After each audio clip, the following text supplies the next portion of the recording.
Come one, come all, enjoy the show. Forget your fear, anger, and woe. A tale of blood, revenge, and love. Do not delay, don't push, don't shove. Nature's druid questions were asked, what foes may lurk for villains past. A prince at war, a civic plight. Alley cats roar to show their might. Chiming bells, can villains find love? I do love cake, silks, and white dove. A name once given, debts complete. Nicholas breathes, answers we seek. But friends will part for roads ahead. Stones of sending were bought instead. The children's tears were held at bay as adults long to find their way. A parting hope, a wisp of light, a plea to aid innocence' plight. A new promise to scout the street, a history doomed to repeat. Pigeon takes flight, a sister found, with lover's kiss, a heart spellbound. From shadow's side, a devil's grin, a cat's prize, desires of sin. For in the mirror she foresaw a roguish heart she would enthrall. For fear of loss should brother fall, who then would care for her at all? But plans of chaos Pigeon brings, scheming to take some godly things. Imploring she agrees to flee. To Pigeon's surprise, so does he. Meanwhile, Al, the jester of lies, finds thieves, masters, and knights of the skies. A tower tilts a wizard's forge, a plan that chaos will engorge. Their pride and joy floats high above, a prize worthy to dispose of. Prayers are answered with devil's grin. Gods trade favors for mortal sin. A bat takes flight on silent wings to seek a gift that chaos brings. Steal the mirror, love's reflection, and gain the lover's rejection. The band plays on, the stage is set, the cards are drawn, the debt's not met. Yet all are bound by thread unseen, woven tight through the fate's machine. So come, dear guests, and take your seat, where fate and folly often meet. The lovers weep, the crowd will cheer, the carnival of hearts draws near.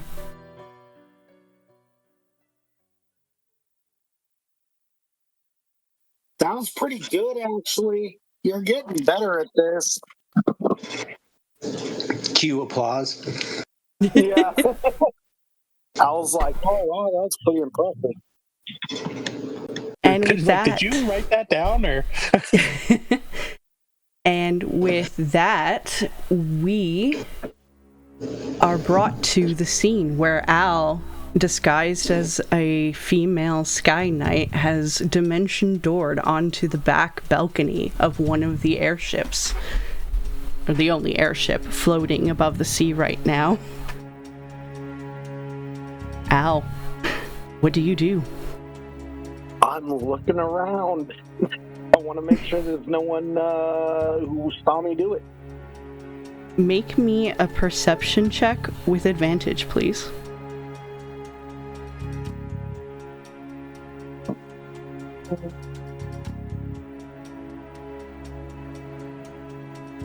I have no idea what I rolled. You got a 21. Woo! With that, you do hear a little bit off onto the actual main deck area, a little bit of chatter and a couple of steps of soldiers, knights, patrolling, or at least walking. All right, Al. You're in this mess. He's gonna glance down at the badge that he made from the goddess's image that was engraved in his head. Is there a name on it? Yes. It is Teresa. Ah, yes. Sweet mother. He's like, all right, Officer Teresa. Aha, okay. Guide me. He's gonna walk cautiously, but also, like, he's gonna be slow moving to gain his surroundings to see exactly where he is, but still have that walk of authority because he knows the position he has is a high one. Around the corner. All right. I would like you to make me a deception check with advantage. Just for the general posturing. My computer crashed on me. So give me a real quick second. Come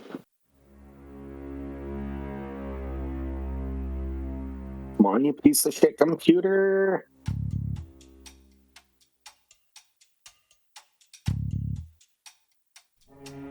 I hate this thing. One day I'll get a new one, a fancy one.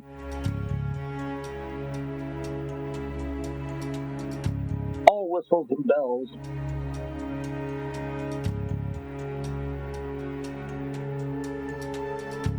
Watch this, some ominous. Join our Patreon to buy Al a new computer. Yeah, the 1 to 2 fans at the moment. Much obliged. I'd like to thank you in advance.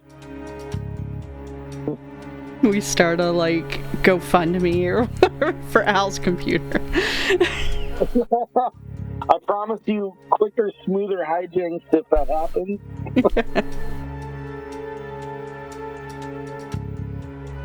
All right, now I just need this damn thing for my page to load up. It's the video of Jay and the sad the fucking arms in the arms of an angel. It's funny that he's slowly typing on his computer. Did you say with advantage or no? I did. So you're good. Okay. You got a dirty 20. Okay. For 10 cents a day, you can give Al a new computer. Right.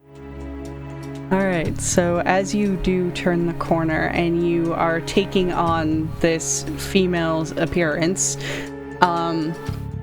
you find the couple of steps that you take with this form, somehow you just sort of know her mannerisms, the way she walks, how she talks, the words she would more typically use, and you find yourself very easily adapting into this, despite not actually having to ever have met this woman. So Bistria gave you a little more than just her appearance, it seems. Al is just in his mind smiling ear to ear like, shame you're crazy bitch, because this is kind of awesome. She does not respond. He's going to test this. You do see, as you walk around the corner, that there are a couple of Sky Knights directly there. They seem to be on break, leaning against the railing, just shooting the shit with each other.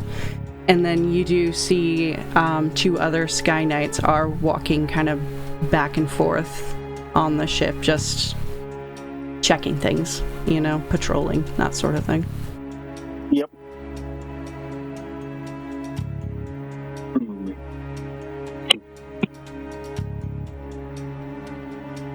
I'm interested now. Do I go deeper with him? I'm going to... Is there a way to the bridge that I could see on the deck? Make me a perception.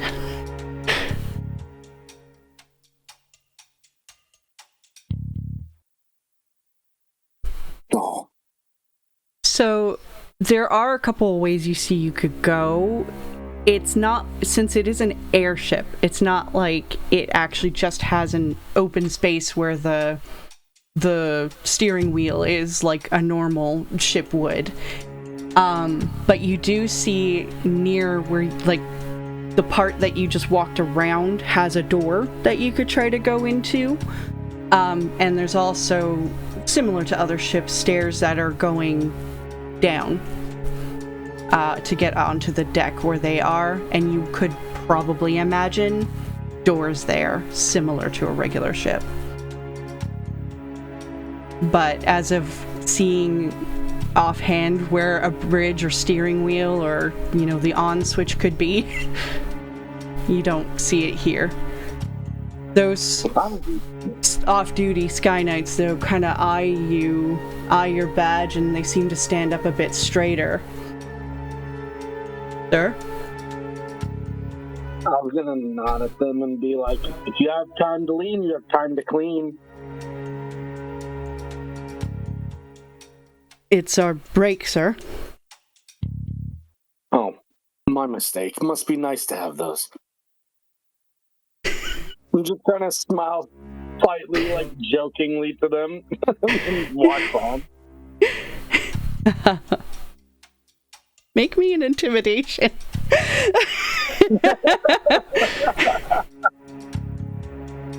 Oh my god, that's actually high.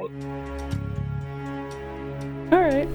Yeah, that was... You kind of guilt them into trying to go off and clean. So there's like a pause as you're passing them by, or they're like, under their breath, like a fuck. And then, you know, one tosses a death stick overboard, and they go and kind of get some shit to do, or at least leave the area to maybe continue their break somewhere else. Right. I will take the door and go up if possible. All right. So once you go into this door, you seem to be in like an entryway to where some stairs are that lead down, actually, not up. And you do see a couple runes in this room on the inside of the ship, like, so no one on the outside would necessarily see. Yeah.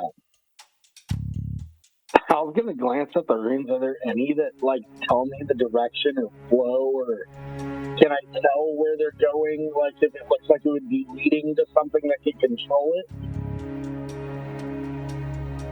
Roll me a d20.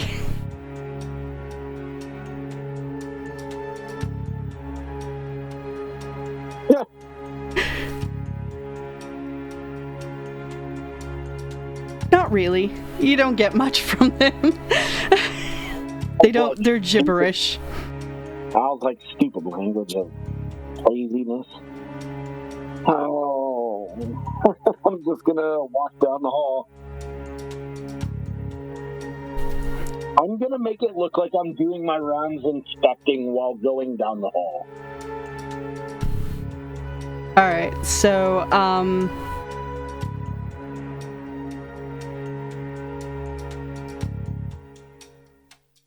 the only place you can really go is down, so I guess you go down those stairs then. Yeah, and then I'm gonna follow it. Yeah. As you do, obviously the space sort of shrinks a bit. It's usually a tight fit in ships, and it's not much different on an airship. But there is enough room that sort of breaks away to have another set of stairs going down another level, or you can go down this hall and continue on this level. I guess clear it one floor at a time. I'll go down the hall.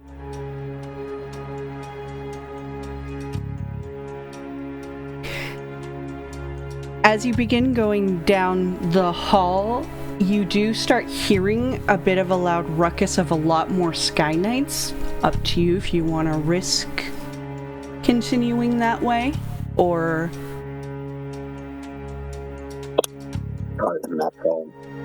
I will turn around and then go down the stairs. Alright. As you get down the stairs, this seems to open more into a place that has more security. There are a couple of Sky Knights standing guard to a door with a rune on it. Paul's thinking to himself, Goddess, I might need help getting through a door. There's no response at the moment. Al's just going to walk up to the door while eyeing both of them with that air of authority. And they eye you and do glance immediately at your badge and give you a... I should have thought of a Sky Knight salute, but for now it's going to be that, like, fist to the chest thing. It'll be like, carry on. Make sure no one comes in. I would like you to roll me another d20.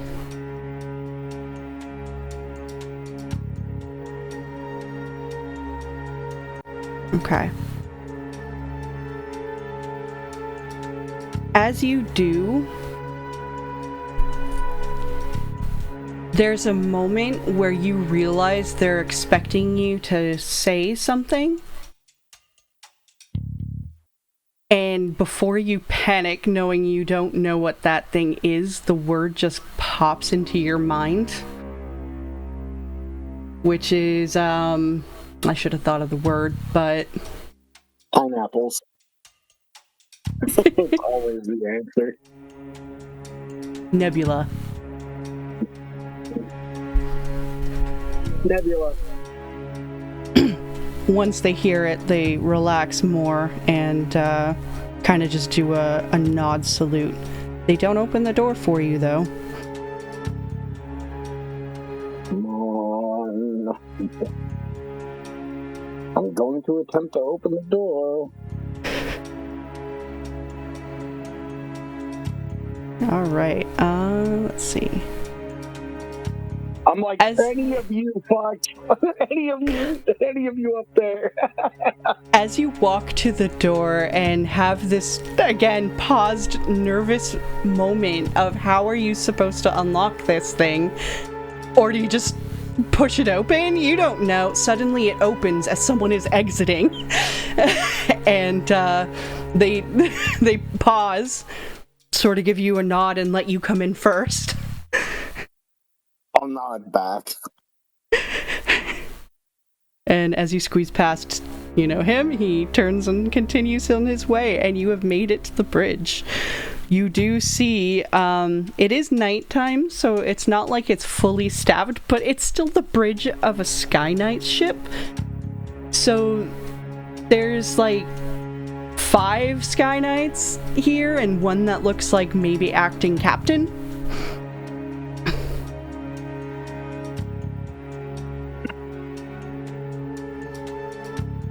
Okay. All right. Hamana Santa.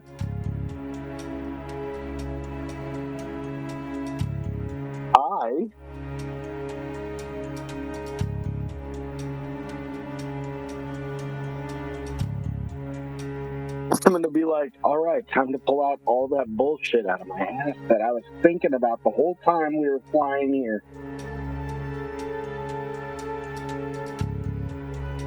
I was going to walk up and be like, Captain? Sir?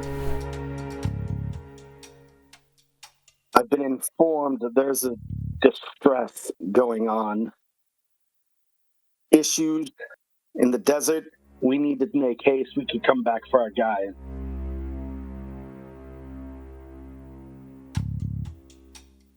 He looks a bit confused, and he's just... We're scheduled to leave to handle it tomorrow. We're resupplying. Sorry to ask, but why exactly are you here? You're not assigned to the ship.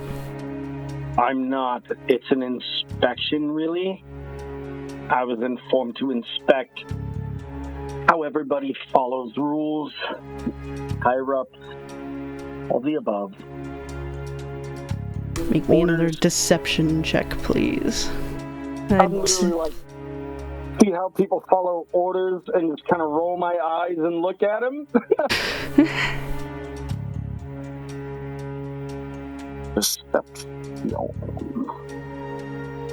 And I'll say with advantage.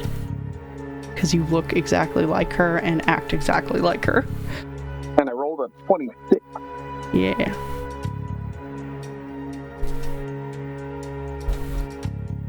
So after you say that part about following orders, he just kind of raises a brow a bit and... Well, then I would get that with flying colors, sir, as I am following my current captain's orders. Right. Right. Crazy for me to think. For a performance evaluation, this is rather lacking. I'm just going to start pointing at random shit I see that could possibly be wrong. And I'm going to get more and more annoyed, like sounding to where I'm trying to intimidate with, authority and issues.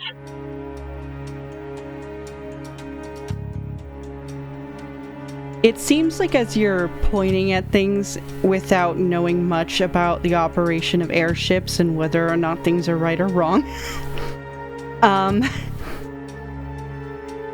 he seems to be eyeing you more and more, questioning,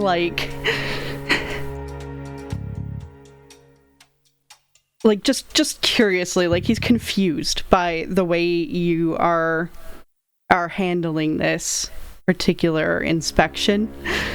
And it seems like right when he's about to say something, a alarm kind of goes off on one of the consoles. And when he looks over, one of the other Sky Knights checks it out, and he's just... Sir, it's a code 156, and he looks so are you... What? Alright, fine. You come help me handle this, and... He points to one of the other lackeys. Oblige our inspector here. And you kind of get this, sense that he's sort of saying, keep an eye out. Mm-hmm. But he ends up getting called away suddenly. And you are left with one Sky Knight here who isn't going to necessarily let you poke around, but... In my head, I'm like... All right, Abysria. I guess this is... that time, huh? I got a minute to figure this out, so you better help.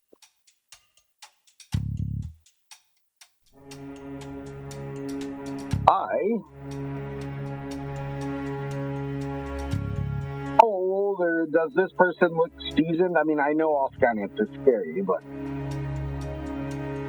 Yeah, I mean, he doesn't look necessarily super high ranking, but he was given a sidelong glance by his commanding officer to keep an eye on you. And yeah, he would be a fighter.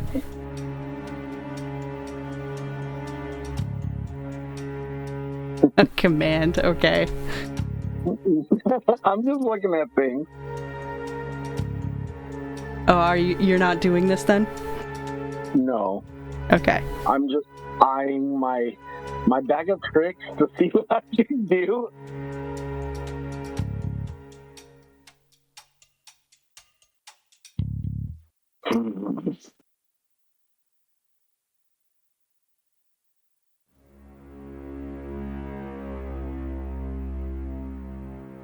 I am going to eye him and just smirk and be like, babysitting. That's depressing, isn't it? I'm proud to be Sky Knight, sir. I'm going to be staring directly into his eyes, and my eyes are going to start going crazy and swirling, and I'm going to hypnotic pattern him. What's the save on that? Wisdom 15.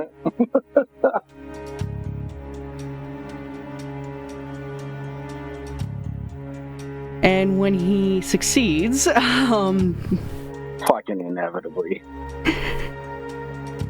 what does, he knows what you did, right?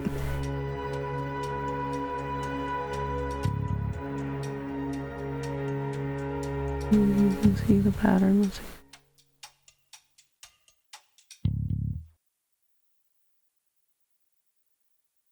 Okay.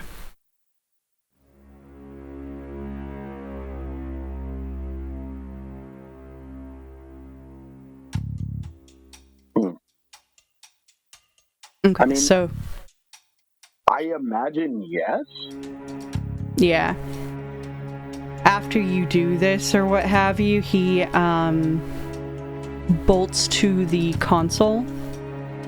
I'm going to say command now. I'll say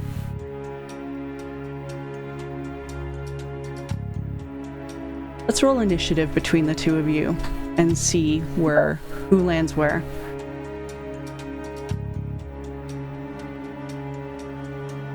I'm gonna use my bardic inspiration for that.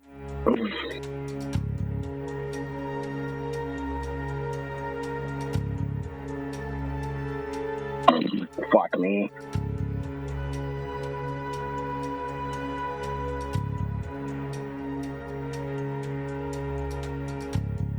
So you got 12. Unfortunately, he got first. So he does make it to the console and he hits a button which seems to light up an alarm. Okay. As the alarm starts ringing, he then also tries to pull out a sword and attack you. Okay. Oh, he got a nat 20. Okay. Ice shield.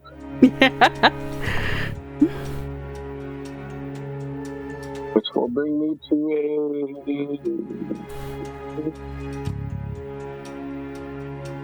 23, assuming he doesn't have like a 28. Well, you got a nat 20. Do you waste the shield on that? Oh, I mean, if it's gonna hit, it's gonna hit. Never mind. Yeah, nat 20s always hit. He does 18 slashing damage with his sword, and then he gets to roll again. Which is a 16 to hit. Does not hit. Alright. And he holds a shield up in defense, as it is now your turn. I didn't think about getting a sound of an alarm, though. Hold on. You're fine. Well, I mean, continue, I guess.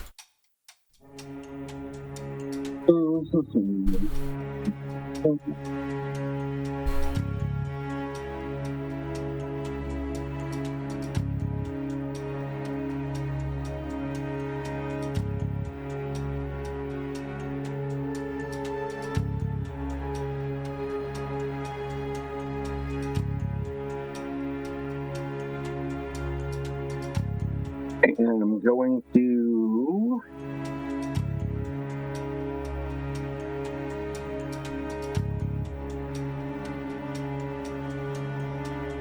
move to to the control panel.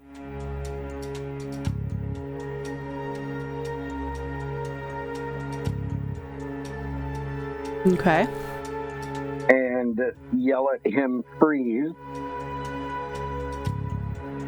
in a command.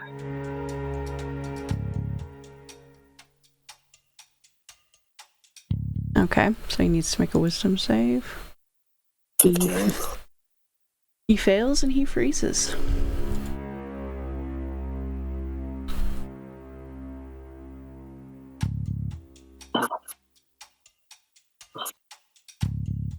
My goal is to get this bird moving.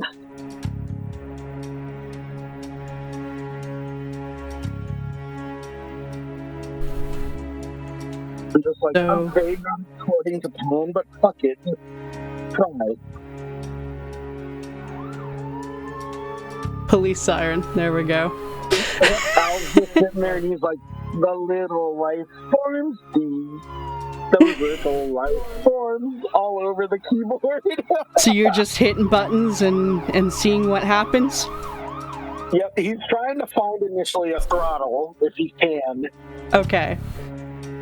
At that, we will pause there, and we will switch over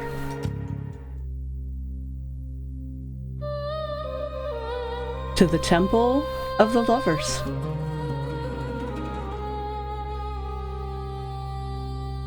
As Errol is stepping inside,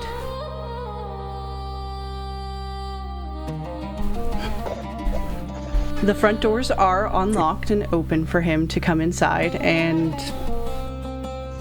I don't think Errol's probably ever been here before, if you think about it, so... I don't think so. You do see this is sort of like the opening prayer chamber, basically. There's a lot of various cushions and such laid out. There are a couple people who have had, let's call it worship night. And a large statue of the lovers intertwined in each other in the throes of passion. Okay, and most of the people here are asleep, though. Okay. Because I am around, I'm from around here. Would I know where the mirror was? Even though I've never been here, like, because people are like, it's on the third floor of the building, or... No, you've only ever heard just that it's at the temple. Okay.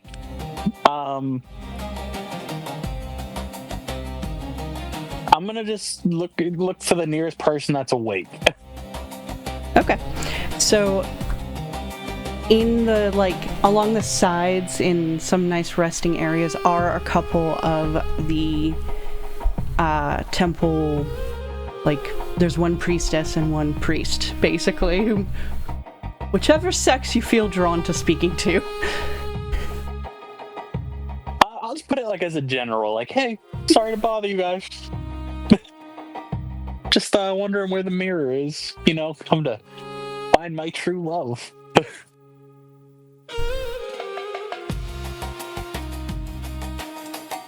So, as you say that, one of the woman comes forward and she smiles well, we're always happy to share it.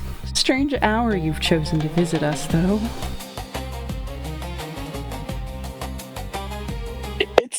I'm an owl, Owlin, we tend to just be up at night.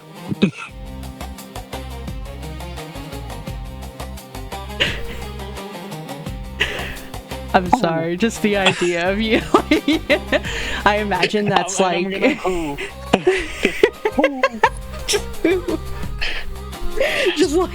into it. Okay. That kind of makes her laugh a little. She's just, okay. Well, always we will never stand in the way of someone trying to find their love. And she sort of lightly touches your shoulder and gestures for you to follow her. And leads you sort of around this worship space and up the stairs that are to the a little to the side, so they're out of the way. Okay. In the meantime, I know Aurelio, I got your message, but also was going to mention that you guys planned for you to put on the invisibility ring and follow. I presume that is, what you're doing, so.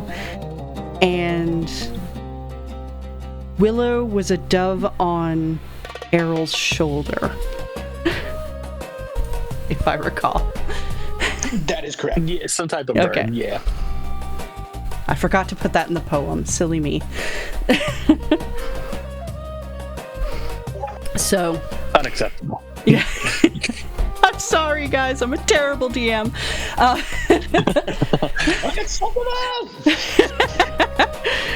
You are led upstairs, and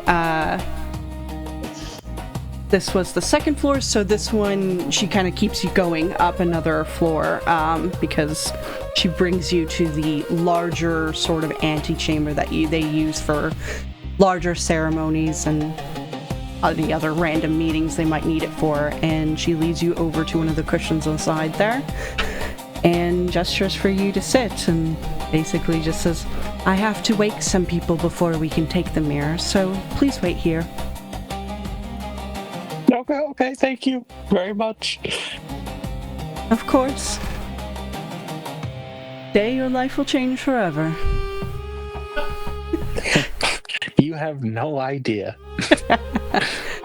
And she sensually saunters off back towards the staircase and starts waking people. Just under my breath, I'm gonna... Aurelio, are you here? And yes, I'd say let's have Aurelio roll a stealth check with advantage because he's invisible. Plus 10 because of Pass Without a Trace.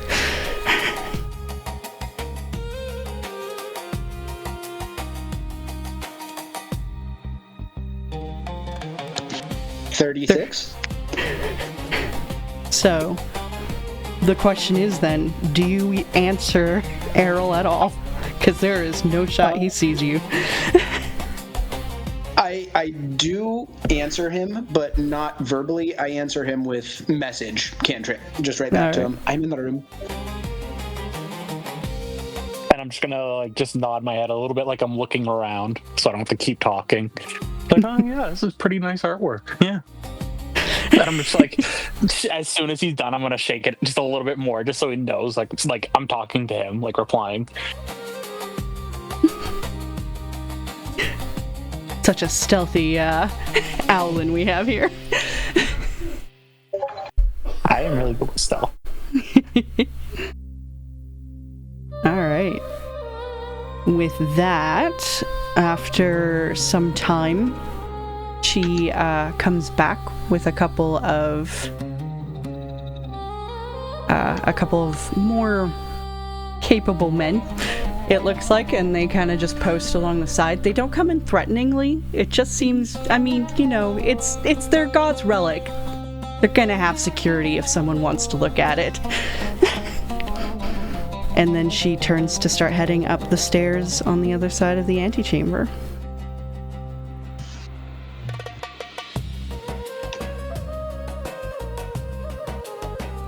And as she goes up, you hear a light knocking on a door up there. And then eventually silence for a while. Is there anything anyone does in this moment? The mirror is not visible yet, right? No. I'm chilling. Okay. After a little bit of time, you do hear the sound of the door opening again, footsteps coming down, and Olivia is heading down with that woman in tow. And clutched in her hands is an ornate, beautifully, intricately designed hand mirror. And she smiles, heading over to you. Errol, it's good to see you again.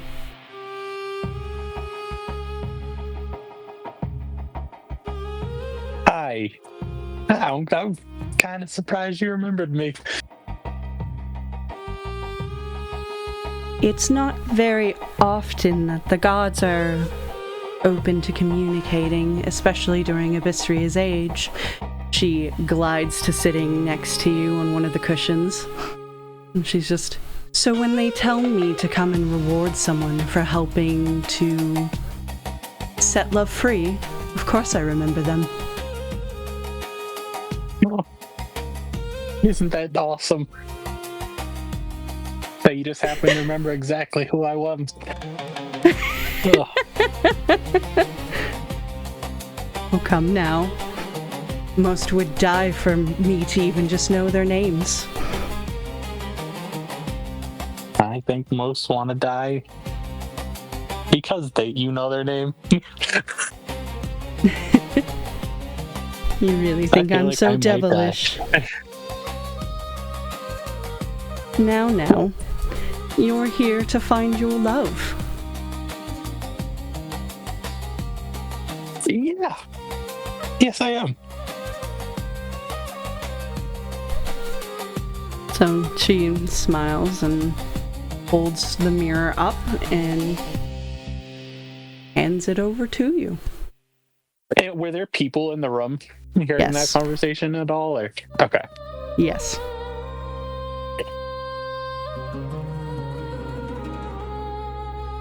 Okay. And how's big is the room? It's pretty large.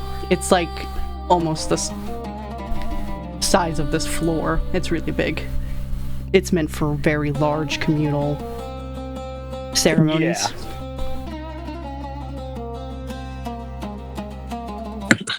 And is there like a certain area where you or you just do it in the room? Are you asking her that? Or me? Yeah, I'll ask her that. Okay. All you have to do is peer inside. Okay. And can I take a couple steps away, or do you have to be right next to me? It's a little awkward. She leans just a little bit closer, so you see a little bit more down her shirt, and she's just, do I frighten you, Errol? Yes. Yes, you do.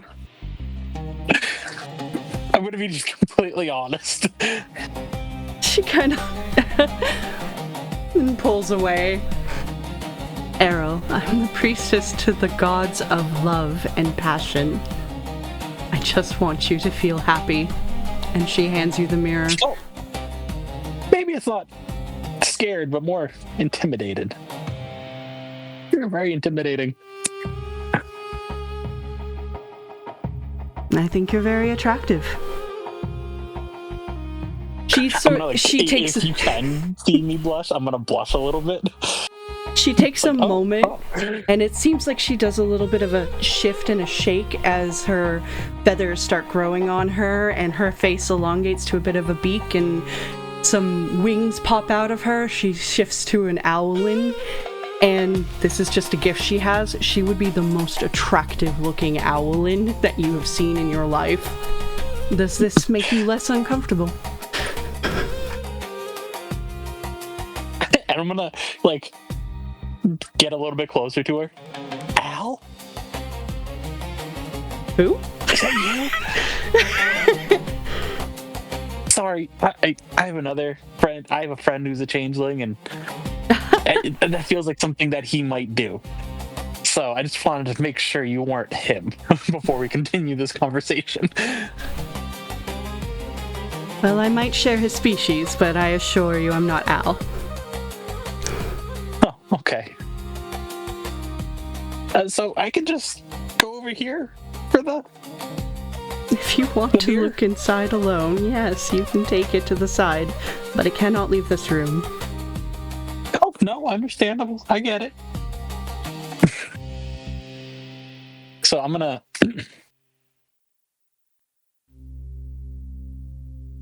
The way message works, can I reply to? I think you have to do it within a certain amount of time. A certain amount of time. Okay. Yeah. Yeah, I And think it has to be like instantaneous. Okay. You see, like, or feel Willow as this dove is kind of like shifting a bit, like antsy and ready to do this, you know? I'm gonna feel that, and I'm just gonna like give him a little pat on the head, like, calm down, little buddy. It's okay. We'll be fine.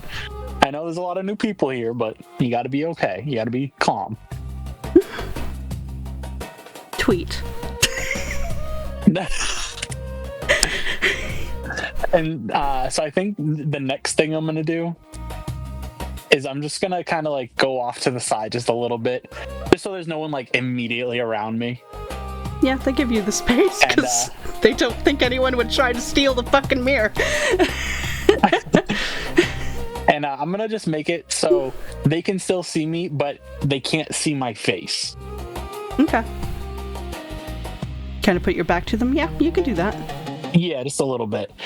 And I'm going to cast... It's one of my newer cantrips. Onder's Silent Sanctum around me. And so now it creates a little area around me, and no one can hear inside of like this little bubble. And then if they try and perceive just like what I'm saying, they're at disadvantage. Just asking for a friend here. What if somebody's in the bubble? What do you... I mean, I'm not saying I'm right underneath you, but You would hear it. Yeah, I think you'd be in the bubble. He did this with Elijah, and he could talk to Elijah before, so... Yeah, I'd say if you are literally underneath him, you would be in this bubble. I don't think he knows this, but yes, No. I am right underneath him.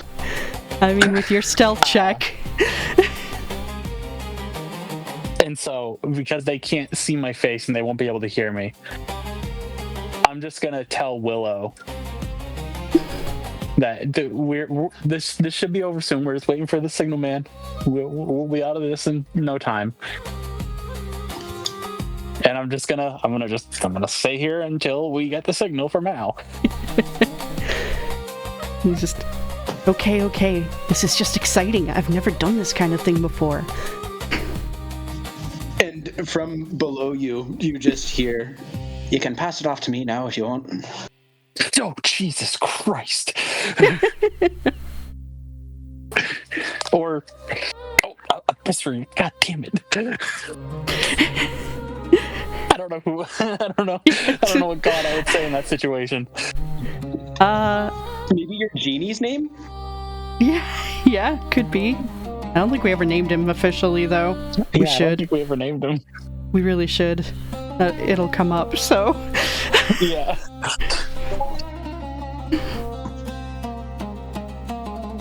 So, Aurelia? Are you there? Is this in my head? No, I'm right below you. Just hand me the mirror and I'll get out of here real quick. You're so cool. Him or me? Him. I didn't even know he was there. Oh, well, I thought I was kind of cool too, but okay. Never mind. This isn't the time for this. So I have an idea for a better distraction.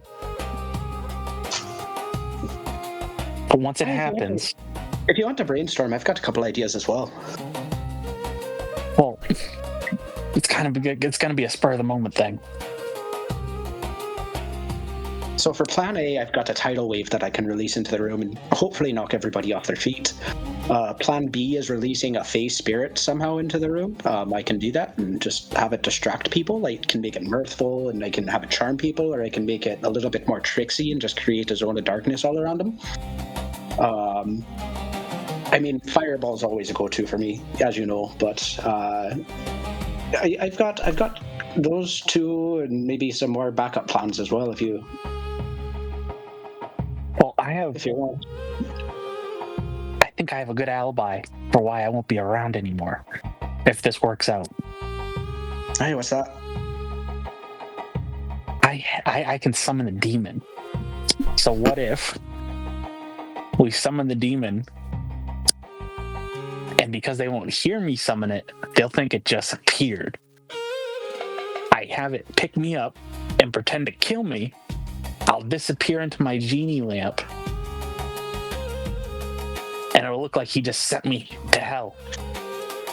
I mean, to be completely honest with you, I don't trust your genie, and this item has to go to somebody else. You've never met the guy.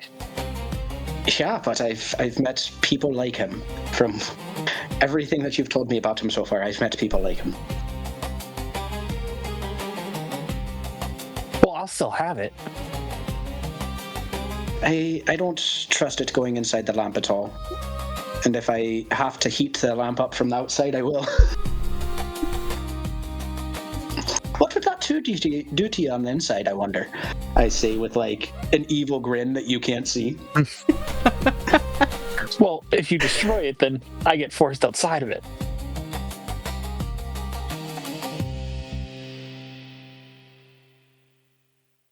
How about this? You hand me the hammer, or you hand me the mirror, and I get out of here now. Do we have anything that looks similar to the, like, do we have like a mirror? Have you bought one? Not like this at all. I actually do have one in my thieves pack. Yeah, but it will not look like this mirror. There's no chance it would. But I think at this point, since you guys are planning a little bit of other things, we will pause for a second. And as you're discussing, hoping to possibly end this without Al, you started poking at random buttons. The man who can't move next to you's eyes widen with horror. You start feeling the ship shifting. Oh, wrong one. There we go. The door closes with one of the random buttons, and you see that the rune on there flares and breaks somehow. You start hearing people behind the door trying to open it and slam on it. Sirens, lights, everything is going wrong on this ship as it begins to list over. I'm going to take this moment to slowly, eerily shift, and I'm going to go as tall as I can in shape shifting, and I'm going to take on Abyssria's form. Okay. And just slowly tilt my head and look at the poor guy who's frozen there while I'm pushing buttons and moving the ship. As you slowly shift into Abyssria's form, staring at him, his eyes widen with even more horror.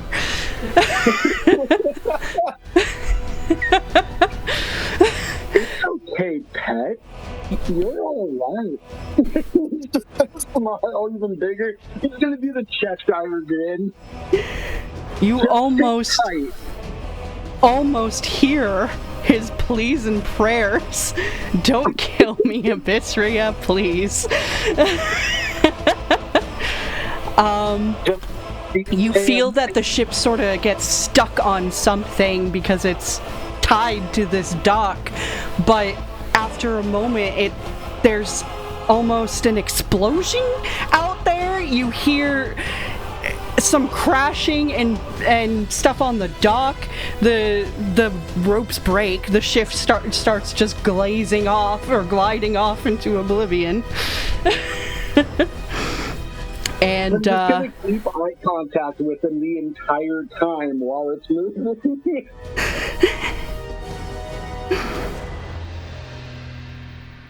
Eventually, the command spell does leave, and I would like you to roll me a deception with advantage.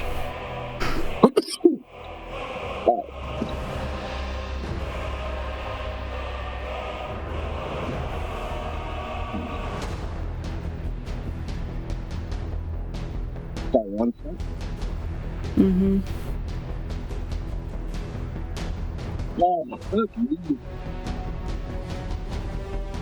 Alrighty. With that, he seems to hesitate, but no, you gotta be a changeling, not the fucking god. Why would she show up after 5 years of silence here? And he goes to attack you.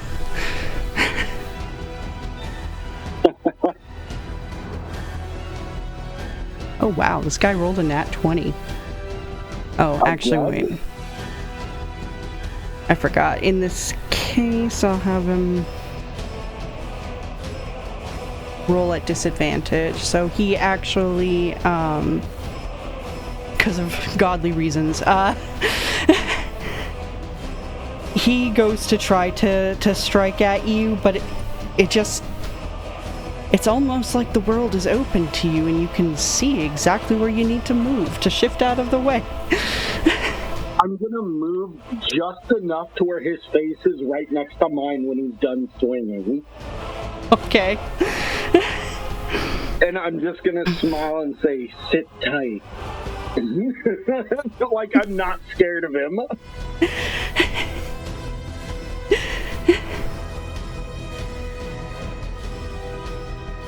He is intimidated, but he is a Sky Knight, so he's not gonna, just not do this, and he takes his second attack against you. And I don't think a 15 hits. Nope, I'll move just enough so he hits the command deck. Okay. In that case, let me roll my little luck die and see what happens there. Oh. Let's go full kill. As he misses you and slams down, loses his balance a bit to slam down on the command deck or whatever, a lot of the runes kind of just light up and frazzle, and well, we're calling it a command deck, but whatever they'd call it, it kind of explodes on them. Some of the runes start sort of overloading, and you get the sense that you might want to leave the ship now. I'm just gonna casually walk up to the window, spread my arms wide, turn and look at him, and just start hysterically laughing. And I'm gonna dimension door to as close as I can get to the temple. Right. Let's see. So the temple, you envision where you want to go at the temple, which is where? Do you just want to go to the front door? Actually, yeah. Scratch that. You're not allowed to teleport into the temple. It has to be the front door. No, I would never go into the temple. I want the alleyway on the side of the temple. Yeah. So you expect that you should be near it, not necessarily right at it, but when you get out there, you realize you are right in front of the temple. As you look up, that ship has started listing more over in this direction, and it's smashing towards a tower that is closer to the temple than you wanted. I was gonna message in the direction where he thinks they're at. We gotta fucking go! Now! Alright, 1 second here. He remains. And I am finding Mimi. Mimi? Mimi is outside the temple at the front as his wagon form, and you see a female Owlin and male Tabaxi kind of standing outside of the front of Mimi, looking up at the airship like wide-eyed. But as you come closer, yelling Mimi, the Tabaxi pulls out his swords in front of this Owlin woman. Calm down, pussy. I'm not here to fuck with you or your girl. Mimi, we gotta get the hell out of here. Shift into plane mode. He's shifting back into owl.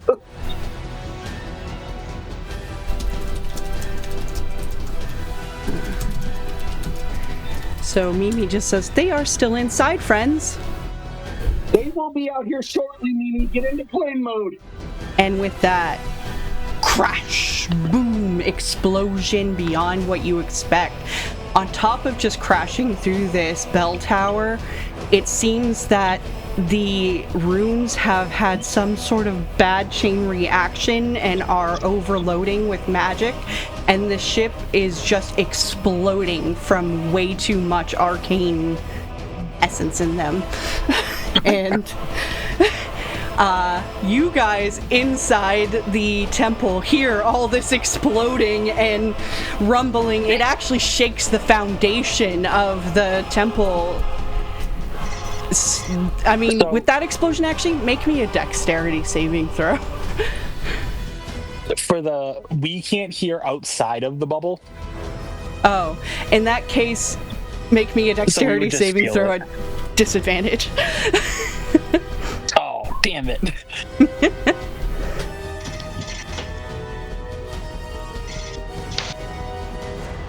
$11. Dirty 20. All right. With 11, I would say, Errol, you kind of get flung to the side and smack against the wall for 3 bludgeoning damage. But Aurelio, you with the dirty 20, you managed to you almost fell, but you sort of managed to catch yourself in a roll. Can I use this opportunity to grab the mirror out of his hand and just try and run away? I mean, I would say, yeah. I don't think holding on to it with an iron grip is really on Errol's mind, but to make it fair. Yeah, especially because he just said that he wanted to take it. So Yeah. What should this be? Slide a hand?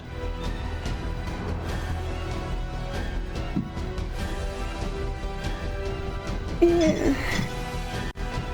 Because I mean, if I feel him pulling, I'll just let go.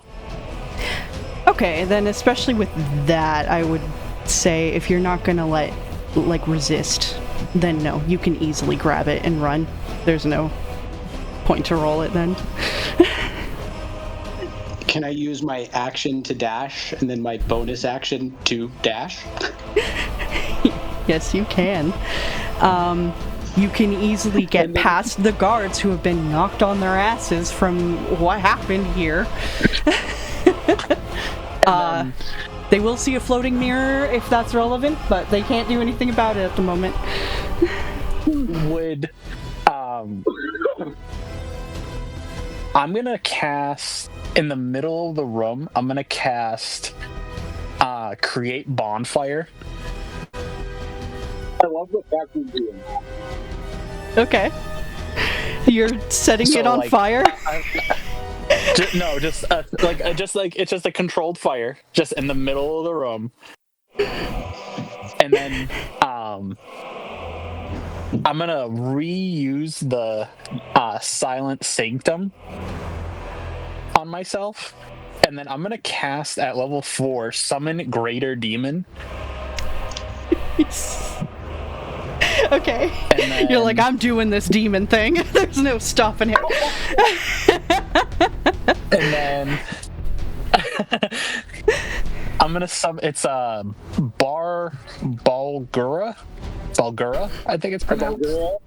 Okay. Yeah. The monkey demon, yes. Yeah. It's have a size. It's a large fiend that gets summoned into the middle of the room. And I'm gonna put on an act. It's a demon. It was her, and I'm gonna point to the changeling. You heard her earlier. She said she was a devil. She summoned this.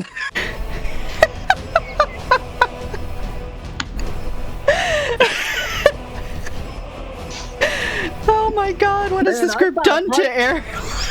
I thought I was fucked up. Man, I'm proud of you. I'm boner right now.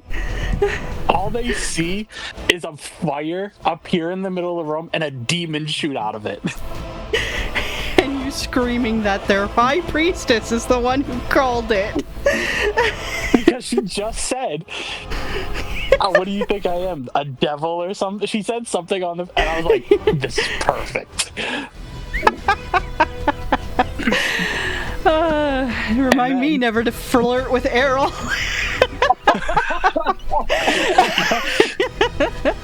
And then the next thing, because I can control the demon, I'm going to have it pick me up. And then it's going to scream and pretend to crunch me. And then I'm going to go into my ring. So it looks like it just killed me. Do you tell Willow?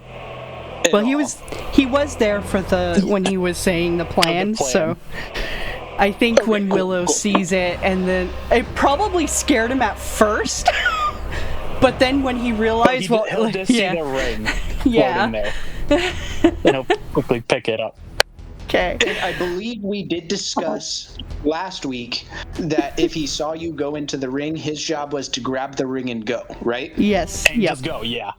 That is his job. So he to get doesn't him out as safely as possible. He does not hang around. He's gonna grab that ring and start flying away as a dove. So needless to say, there's a lot of bewilderment. Let me do a little bit of thinking here on how this goes. A little bit of bewilderment. Perfect. That is exactly what we're doing. Oh, that's the name of this episode. A little bit of bewilderment. Yes. Baby,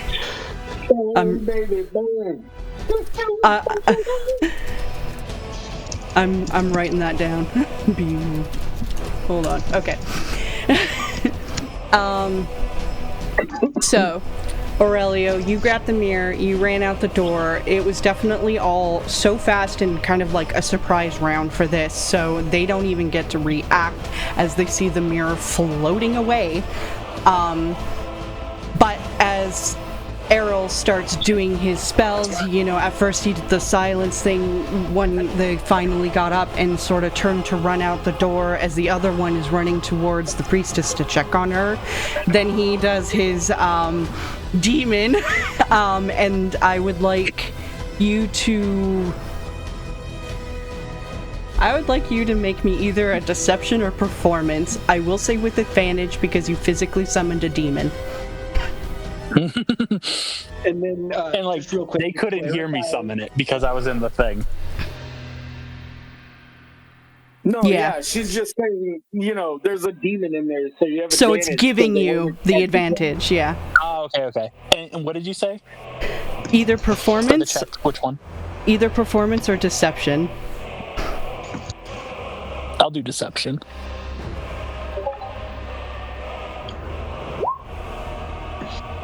16. All right. That is definitely enough under these circumstances for them to buy it. They think a demon is here and literally killed you. They're not going to believe it was her. So, at least right now, that's not the first concern. But I planted the seed. Yeah, the seed of doubt has been planted with a girl who's only been nice to you. They think he's dead now, so they don't think he was stomping it. Let me... Oh, yeah. And then Willow grabs the ring and runs away. Alright, one of them does see this, but... Demon takes more priority than whatever a random dove is doing, so... He doesn't necessarily it's just a bird know. flying away from a demon, right? Exactly. So they go and start engaging in a fight with your demon. It does bring in the other guy, though, to check on what the fuck is going on.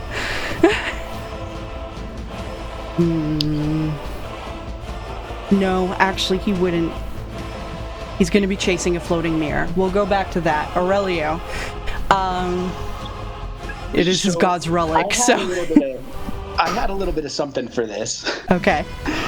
So as I was running out of this hallway, and you said that we came up a stairway, right? Yeah, you have to get down 2 flights of stairs. My goal was to go up the wall with my walking on the walls and basically just get upside down on the ceiling as I'm kind of running down the hallway. In a turn, I have 105 feet of movement.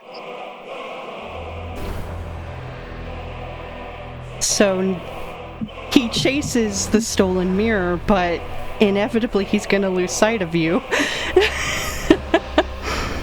With that much movement speed, and he had to lose half of it getting up, and even with dashes, he doesn't have a bonus action dash, so you are gone and out of the temple. You see Al is there. You see the sky is on fire, and another explosion erupts and rumbles as some debris actually hits the temple. Alright, looks like it's time to go. Right, yeah, it's definitely curtain call. Yeah, we should go. Where's Rick? To be clear, you just hear that voice come out of nowhere. You do not see me. Oh yeah, no, Al's just staring up at the burning hellscape that's coming closer. Seeing that Aurelio acknowledges knowing Al, Elijah relax a bit. I don't know that he sees that. He just hears me. He doesn't see me. I am still invisible. Fair enough. Then you would be like, and where's Errol?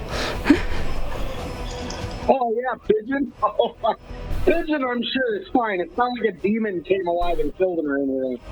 Yeah. Pigeon can fly. So can Mimi. Let's get up in the air. I was gonna while looking up, admiring the explosion slowly back into the Mimi.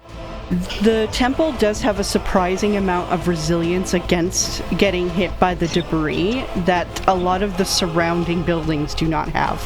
So, I guess the people in the temple are good, at least. Yeah, I mean, until this ship explodes on it. Yeah, if it's taking too long for Mimi to get off the ground, Aurelio will definitely hop up on his broom and just get the fuck out if he needs to. You don't check to make sure Willow makes it out?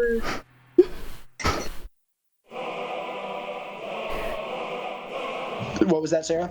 Oh, you don't check to see if Willow makes it out first? Ooh. Yeah, I wait for Willow. Invisible and on my broom and ready to go. So there's this pause as you're desperately waiting, and then there's a moment where you're starting to actually get a little worried. And then a dove breaks through the doorway carrying a ring, a little freaking out and flying as fast as its little wings can take it. And yelling, Mimi! Mimi! As Mimi is rising into the air and stops to wait for Willow. And eventually everyone gathers on and flees for rock. With all of this chaos and explosions, which another boom goes off, because when you destroy runes, it's a bad thing. Yeah, I had a feeling this was not going to go well for Farak. Nope. While sitting there lighting a cigarette. Oh man, that was crazy. No, I'm guessing you guys succeeded, right? Sorry, what was that? You broke up a little bit there. Oh, my mistake. Yeah, I've been shape-shifting too long. Yeah, so I'm guessing you guys got away with it and all that, right? You know. Hey, the job's done. Oh, yeah.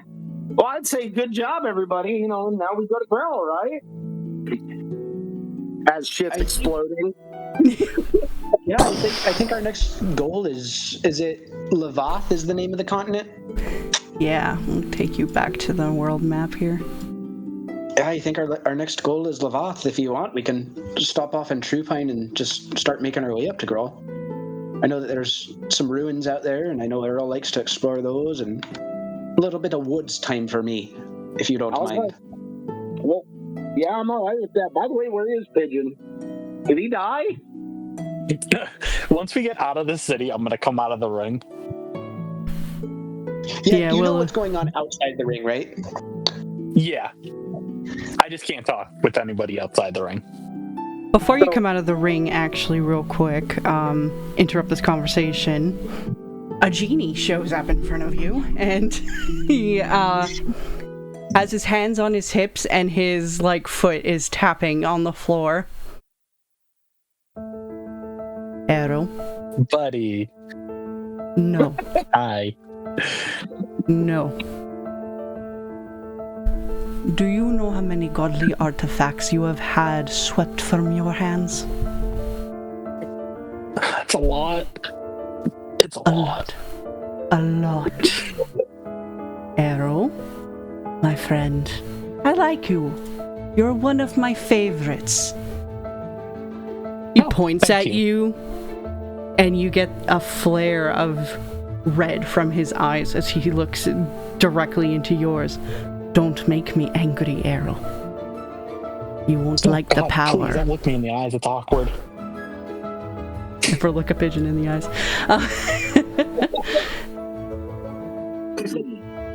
He's like, then don't piss me off and nothing will go wrong. Get me those items, Arrow. It was our deal. It was our pact. I know. They just really don't want to give them up. I don't care.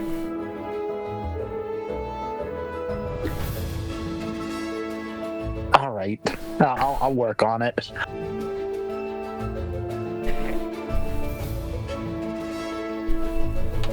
Yeah, are you really that mad? Come on, buddy. We've been through so much. I'm one of your favorites, remember? You just said it.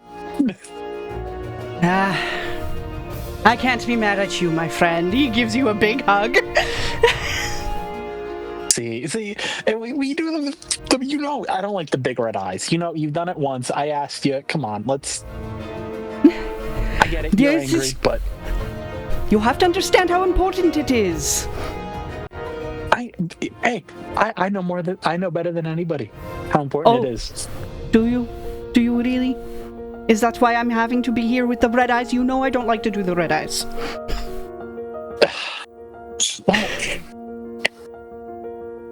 Is this?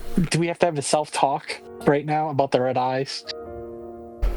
Are you forcing yourself to do red eyes?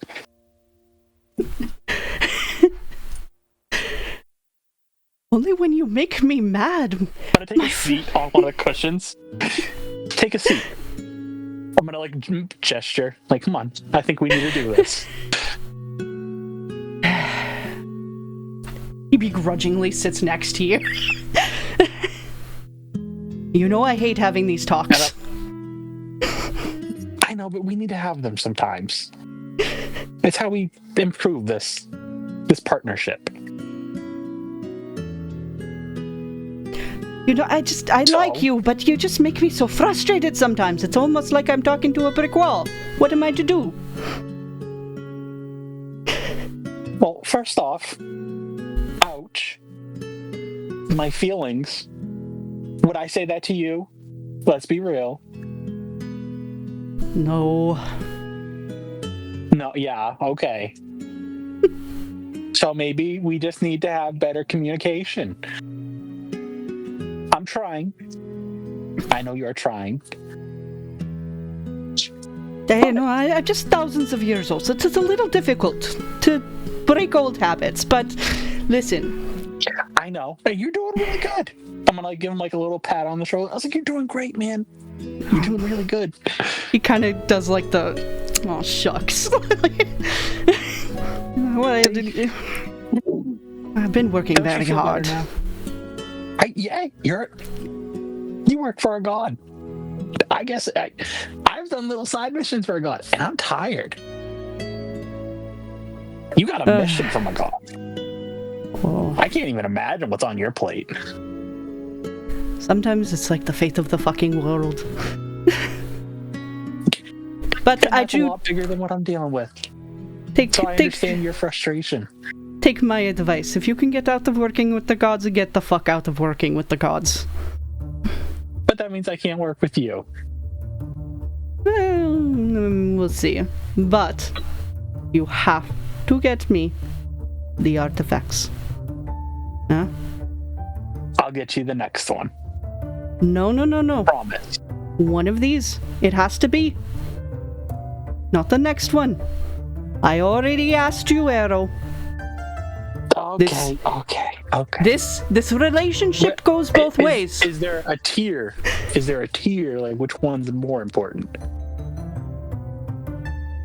That makes him pause. The hourglass. What does the hourglass do again? A, it lets you see a moment into the future when you look through it, and B, another use of it could have an entire turn be reversed. Okay.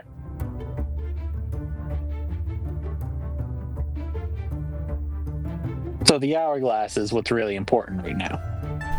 From the vibe I'm getting from you, sir. He nods. Yes. The most important. There's a pause. I've never asked you. Do you like nicknames? Like, it goes perfect with your name that I definitely know. What's a good nickname that you like? Errol, as you're saying all of this, he's like, oh, I don't know. Some people call me Jin. It's a little on the nose, but it's kind of heartwarming. A little. The shadows in your ring room seem to start darkening more and spreading slowly. Hey Jen, are you seeing this, bud? Oh god, Arrow, go now, save yourself. I'm just gonna burst out of the ring. You cannot leave your ring. Oh god. You try and cannot leave your ring. With that, we'll go back outside the ring. As you guys are talking and kind of wondering why he's not coming out. So I definitely wanted to give Al a potion of healing if I saw that he was fucked up when we made our getaway. And then I want to give Willow a high five and just say, great job back there. You really did a great job. He beams a bright smile, just thrilled. Thank you. I'm going to go off on my own for a while. It was so much fun. Okay. And Relio is going to go off on his broomstick a little bit so he can take a look in this mirror. Okay.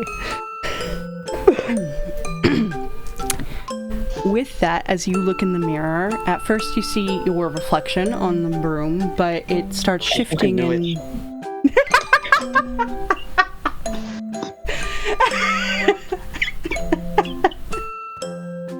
Bravo.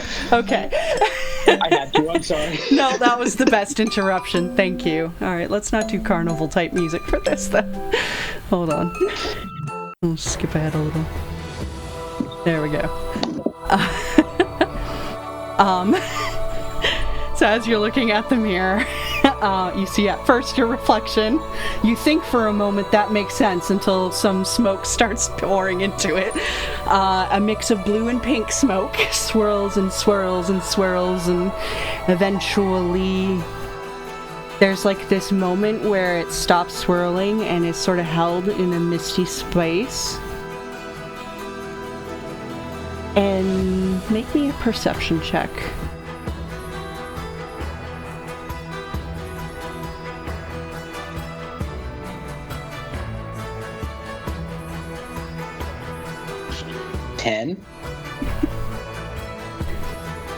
You think you see something in the mist, like something is trying to form,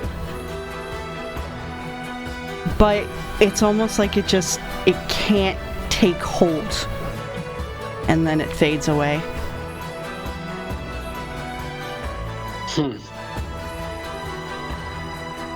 I'll better put this in a nice hidey hole, and I put it into my bag of holding.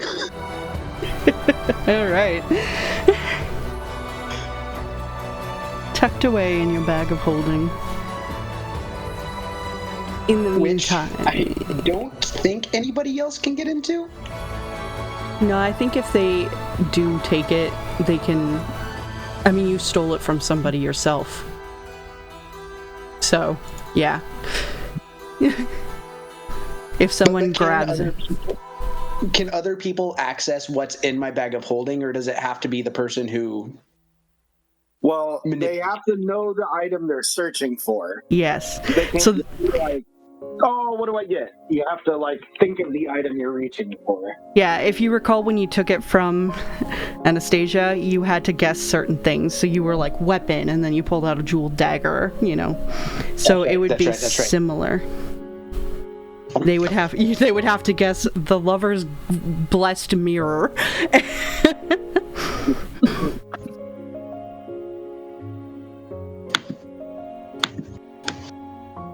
When you do show up back at Mimi, you would see Willow is excitedly explaining to Mimi his part of the heist. Like, as if, you know, it was something crazy. Although, from the sounds of it, it did get a little bit dodgy in there after the explosion. He explains how some of the statues and decorations were falling and collapsing down on the ground as he was trying to fly out. And, you know, he's going through this, like, and then I had to duck and whoosh and get underneath the rock, but then a statue was falling to my head and I had to dip out of the way. You know, he's, like, going wild explaining this stuff. Meanwhile, Iris is holding on to Errol's ring, kind of like, Errol, we need to have a talk, Errol.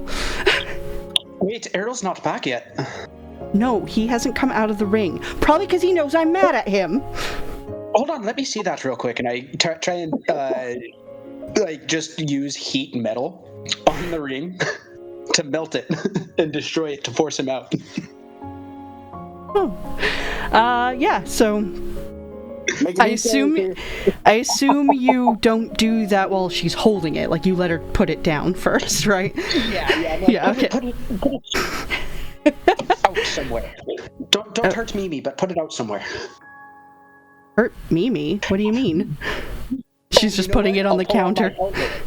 I'll pull out my wait. Put that in here. I was like, wait. I've always wanted to do this. Give me the ring. Give me the ring. Flip it to you. Just flicking it into the air. I will catch it, light this bitch on fire. He's gonna pull out a joint. Oh, use the ring as a lighter as he... Yes, I'm using the magic ring as a lighter, so I use the genie's lamp to light my day. Okay. For the moment, as you're heating it up, it does get pretty hot. It even starts glowing red, but it does not destroy at the moment. And you're pretty sure this ring shouldn't do this.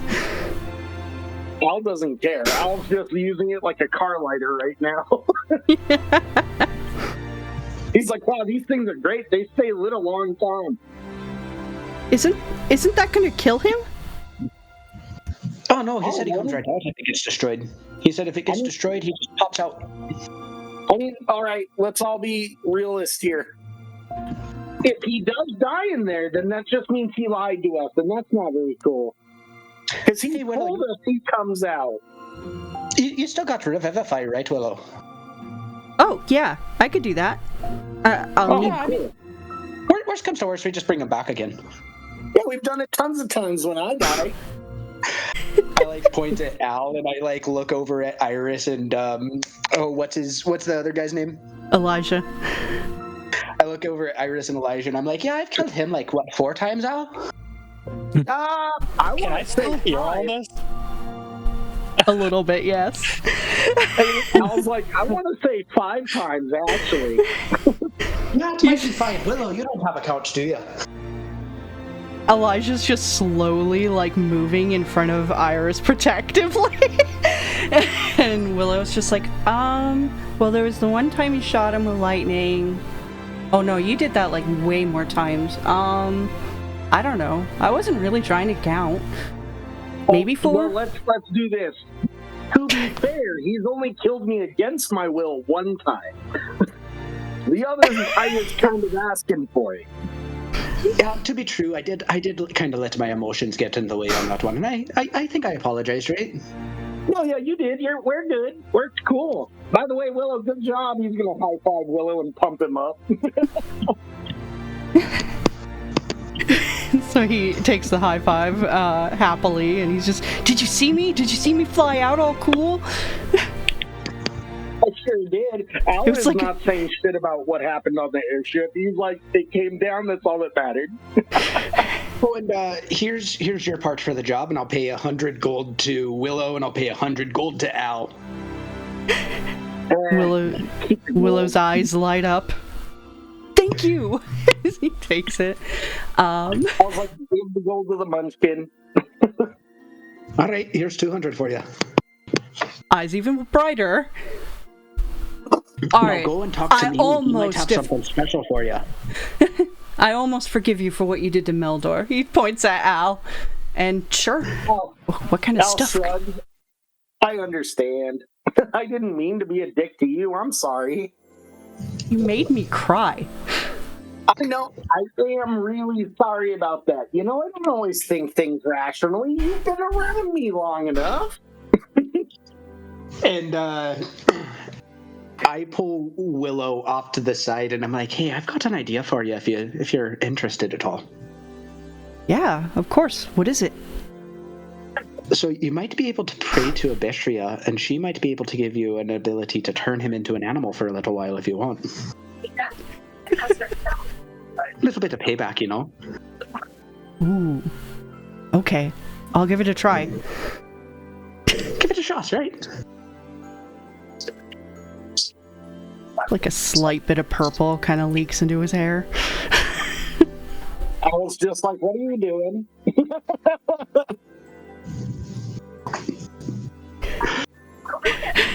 And I deliver Mimi's ring back to them, and I say, I really like this thing, Mimi. I might have to come back around and buy this from you later. You said it was 20,000? That's what it was. Finally got a notebook and I wrote it down. I know you got the money for that thing. Not anymore. I've definitely spent it. I don't think you were here for the episode that I spent. I bought Willow armor, I bought Meldor armor, I outfitted him with weapons. I spent a little bit on that, and I've definitely spent some money in our travels for sure. I was gonna say, because bro, I gave you 24 grand. Yeah, I used half of that in the first go round. Well, at least it went to a good cause. It is it is a legendary item. That means it is 200,000 gold. Oh, 200,000. Yeah. But Mimi discount only 20. No. I might have to rent that from you more often. That was a lot of fun. I appreciate that, my friend, and I give it back to him, and I'm like, while I was in Farak, I was able to do a little bit of shopping, and I was able to pick up some books on potions making, and I know you were a little disappointed that you didn't, or you weren't able to find that potion of invisibility, and I might have an in for you on that here in a couple months. We'll see. Mimi, grows eyes on the mask, and they light up as tentacles come out to give you a big hug. My bestest friend! Thank you! If you're ever open to any trades, let me know.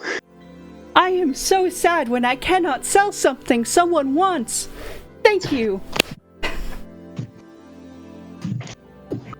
That horrifying thing makes Elijah and Iris step back like, what the fuck? I thought you guys met Mimi. Just as a wagon. What is this?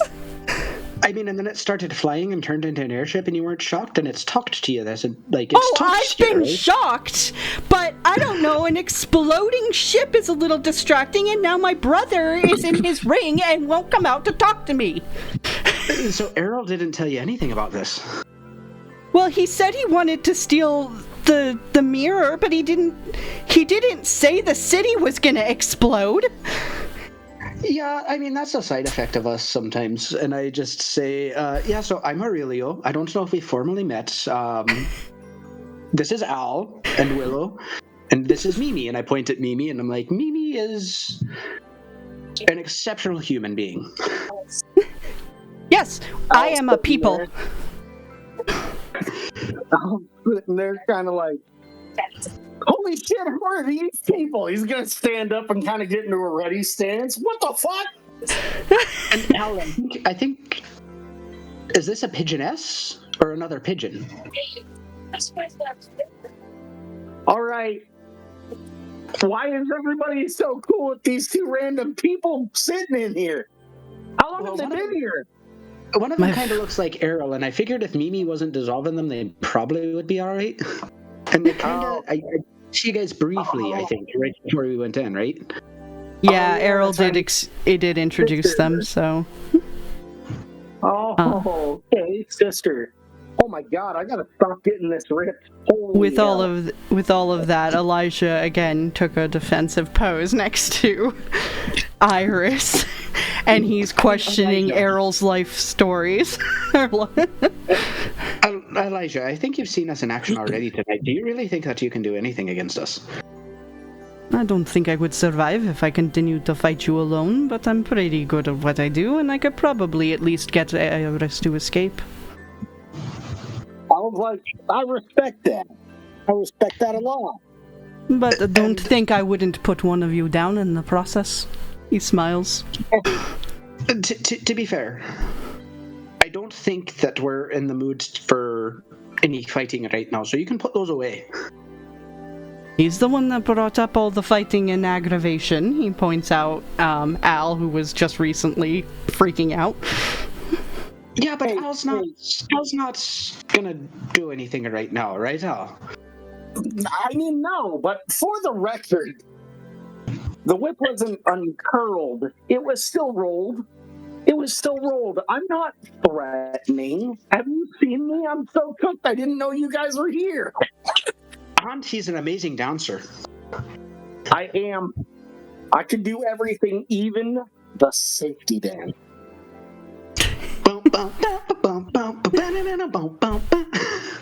He puts his swords away. Impromptu dance.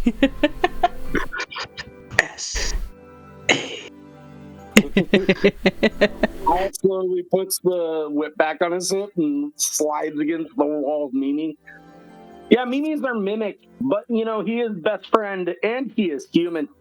Is what we constantly tell him. I am human. Cool. Mimi's your guy. All right. Well, that being said, do we have any plans for her brother? It seems he's not returning, and I have a few questions of my own for him. So do I. It's kind of weird he's taking so long talking to his friend in there. That being said, I think we'll switch back over. You can ask us. He just blinks at you, but with that, we will switch over back to Errol. We will happily spill all of Errol's secrets. Yeah. I love that. Errol, the shadows in your ring are growing darker, spreading, evolving, changing, consuming. Your ring is being devoured by this blackness. You better not resist. You might as well just let it come. The genie just puts a hand to his head as he seems just aggravated. Eventually, there's a little bit of purpling mist in the black, and you start feeling a chill. This shadow that is consuming your ring. There's something so empty and horrifying about looking in it for too long. You almost feel like as it's continuing to grow and surround you, are you going to empty inside of this thing? Do you do anything? Or do you let it consume you?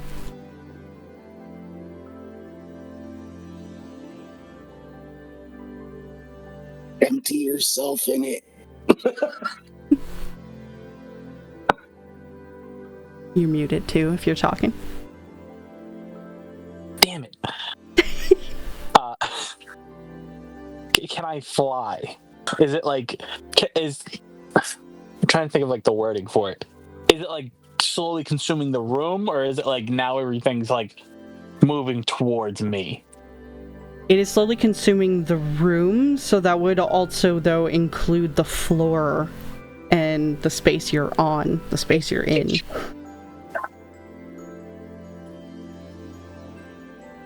Okay, I'm gonna use one of my elemental gift charges, so I can float now, so I don't have to use my wings. Okay. And then I'm also gonna use I'm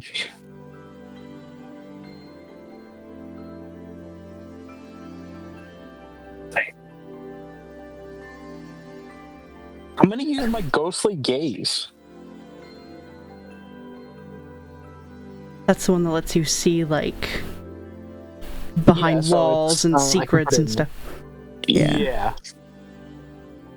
Let me put please, that in the chat for you. Please do. I think at this point you start hearing the echoes of your sister's voice. Errol, get out, now! I need to talk to you. Errol, don't hide from me! It didn't. I'm not putting it in the chat.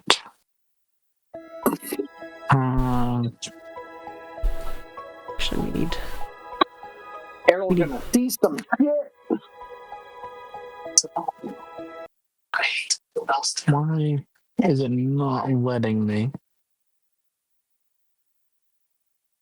Oh, maybe now? It's not letting me put it in the chat for some reason. Weird.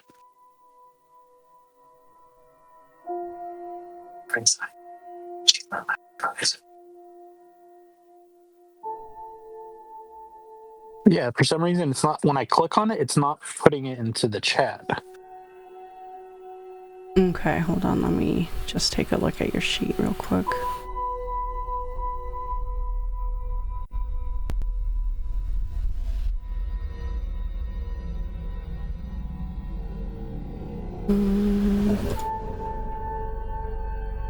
I see your message, Canyon. I'll get to you in a second.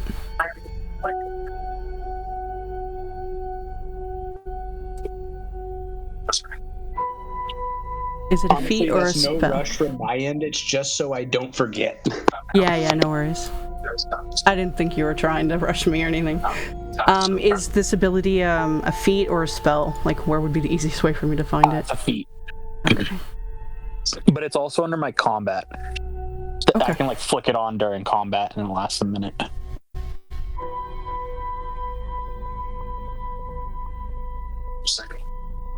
Ghost gaze, there it is.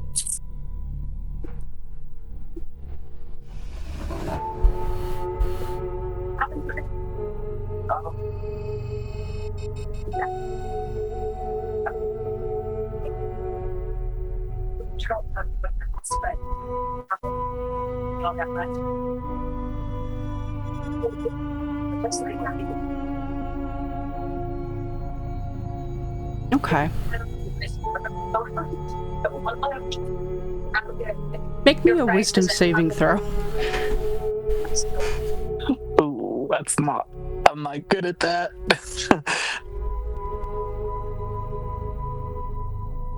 11. You use your ghostly gaze, and as you do, you try to look around for answers, an escape. What is this? But the more you look at this darkness that is surrounding you, the more you feel it pulling you apart. You can't seem to stop it. It's destroying you. You are dissolving into nothing, but also you're seeing horrors that you can't even comprehend. You can't even remember what they are the moment you see them because of how terrifying and mind-breaking it is. You are lost into this abyss until you hear a arrow, pigeon, wakey wakey, and you see the purple-eyed goddess Abysria standing before you with your genie just shaking his head miserably on the side. And you're in her void space. Now, didn't your mother ever tell you not to look in places that you can't understand?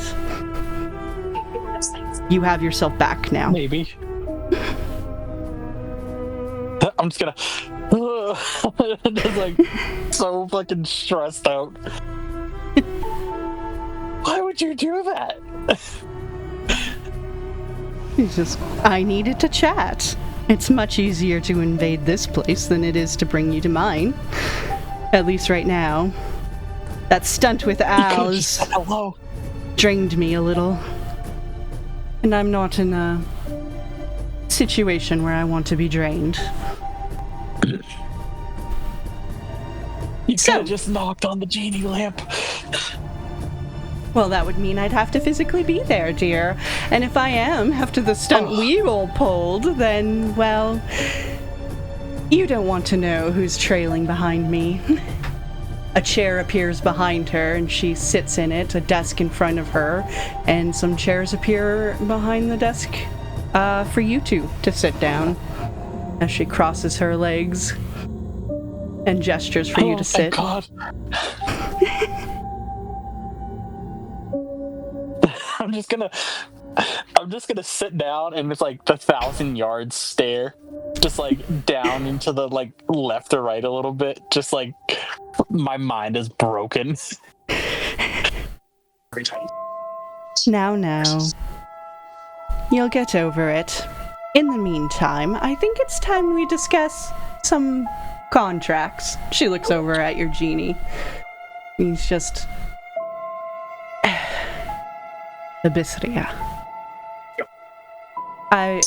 You can't break my contract. You know it is above even the 12's prime powers. Like, well, no, it's not above all of us, dear. If we so wanted, but I'm not going to waste a vote on that. So therefore, there's nothing to discuss. I don't want to let go of Arrow. He's just... Are you sure about that? I know I can't personally break your contract, as it's all soul-binding and all. It was really stupid. We gave mortals free will. Anyway... Because of that, you can break the contract and sign it over to me. I could, but why would I? She just leans forward, puts her hand on her chin on her hand. Do you really want to test that theory?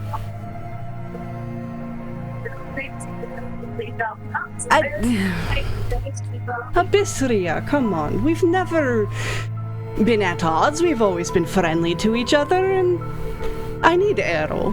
Why would you need it? You have so many followers. Surely any of them would be good for you, yes? You know why. You are getting in my way. And let's just say after tonight, I've never been involved in an airship heist before. It was so fun. I'm in a rather good mood, so instead of eviscerating your soul and splattering it across all the realms, I'm giving you this choice instead.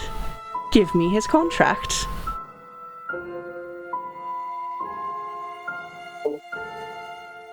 And what if we shoot me? I like both of you guys. Like, we could be friendly. Me and Jenny, we just had a self-talk. It went really well. Maybe we can include everybody. Of course, it was marvelously adorable. Laid low by a little owlin, you've really gotten soft. His eyes narrow at her. He's just... Low shots, Sabistia. I'm not being offensive to you. Surely we can be polite. We can be, if you agree.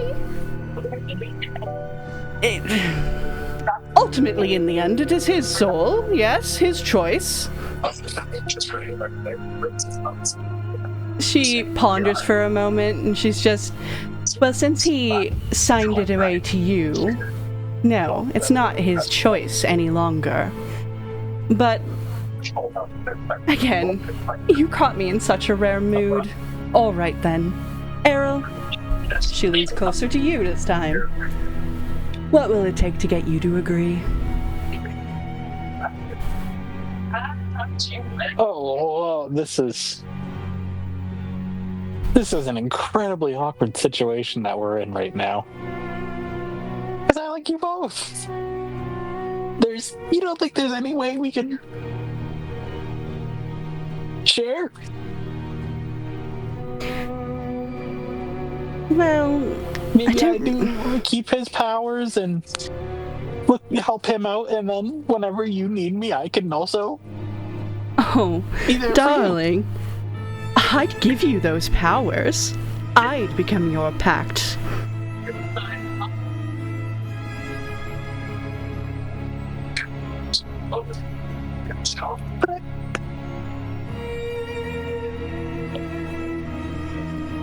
And although I'm flattered you will like us both, let's just say I'm a jealous girl. I don't like to share. Oh.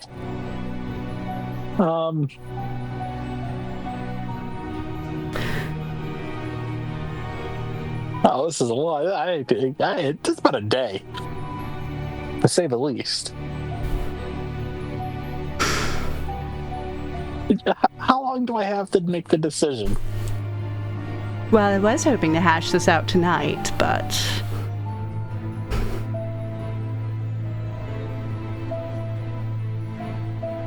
And if I did pick you, can I keep the ring? Of course, dear. Well, that is if everyone doesn't destroy it first. They're trying to burn it right now. Well, I mean, I can make a new one. Oh, then you have nothing to fear. I really like the genie. Can we still be friends? Really? I mean, he's so pedestrian when it comes to genies. Abysria! Come now, you didn't say this. Mean. Yeah, you didn't say all of this when we partied back in the 4th age. It's just, well, that was a lot of alcohol and Festia was involved.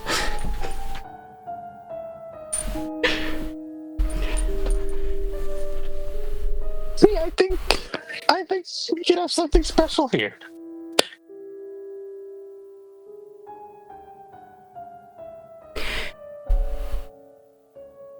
What do you say? Are you still trying to convince her to share you? Yeah. Make me a persuasion. Can Al and I make a persuasion from the memes? Persuasion from what? All the memes. Oh, I haven't seen those. Hold on. Do it. Do it. Oh my god.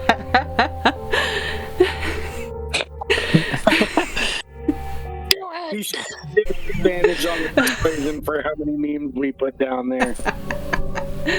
I love that, but unfortunately memes do not work on Evisria, so the fact that she's in a good mood is giving you the chance to roll at all. 22. Ours is for 22. Errol to do it with Abishria. Oh yeah. No, yeah, we wanted to give Errol disadvantage. Why me? One of us. 22. And it would have been 18 with disadvantage. There's a pause as she eyes you, like, all gingerly, like, we could do this, Abishria, you know? And she's just... Oh, you are adorable when you say my name that way. Fine. We'll write a contract to share. The genie raises his brow in utter shock. But he seems to accept this without any argument. He knows when he catches Abishria in a good mood. Take it. And he's like, right, well, he waves his hand and a paper kind of just forges on the table, or appears on the table with, you know, the ancient writing of your contract. And this is his binding to me, so... Another paper appears as more writing kind of spreads on it as an addendum.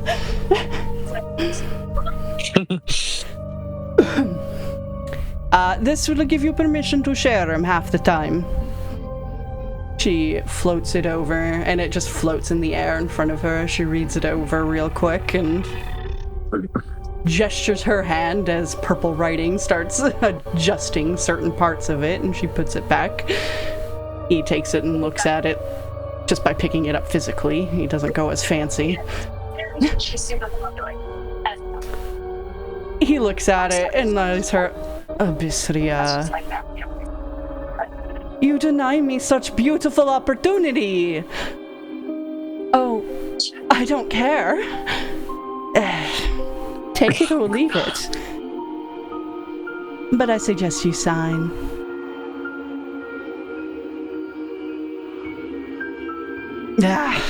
He summons a quill and signs on it, and she signs on her part, and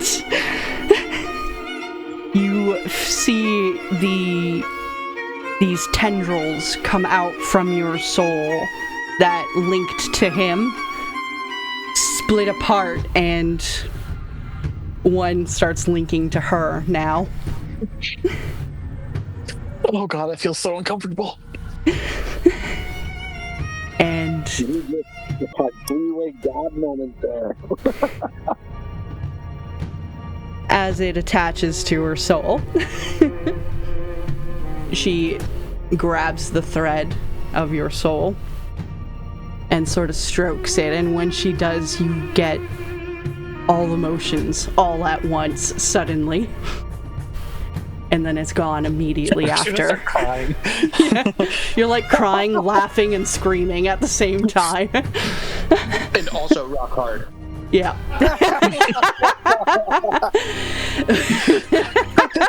It's like the Ricky Bobby. I'm in a glass case of emotion. And after that, like after the moment passes, she's just, we're going to have so much fun together. Also, she saunters around the desk to you. I adored what you did in there. I'll get you yet. She pokes you on the beak. Oh, you like that? I thought of you when I blamed that priestess for summoning a demon. I'm I'm actually laughing because I think it's hilarious. The big bright smile and crosses her face, and she's just, I know, I felt it. Doing things like that is like worship to me. Do more, and you'll see your rewards for services rendered. Oh, I wonder if I should call Pet, and we could have some kind of big orgy. The genie just disappears. You hear me in your head. Like, even if it's not conscious, you just hear me like, I'm in. The devil's with an owl. That's its first go, too. We will find out if owls can be sucked. And what if I have Whatever a that close happens, that's the episode title. That's fun. She does joke that, though. The genie disappears. Do you react, or do you cower in fear? Oh, I'm cowering. Like, the fuck is going on?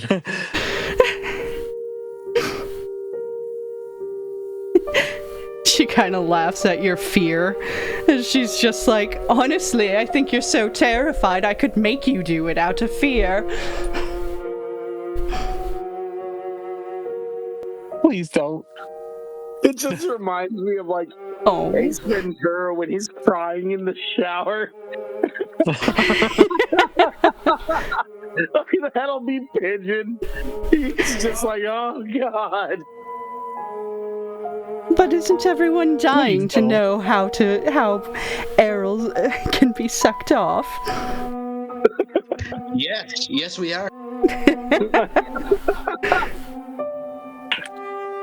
No, Already? you know, I don't think anyone needs to know that. Aurelio likes my company. Okay. I mean, up until right now, I really enjoyed your company too, but I don't want to be forced into that. She leans close to you in that similar fashion that Olivia did, but everything about the way Olivia moved was inviting and desirable, although you were awkward by it, but, you know, it was to be a welcoming, warm act of pleasure, but the way Abystria does it is definitely a more predatory and disturbing way as she moves towards you, and she's just like, are you scared of me, Errol? I think I'm so, like, just like, I open my mouth, but no words come out. It's like,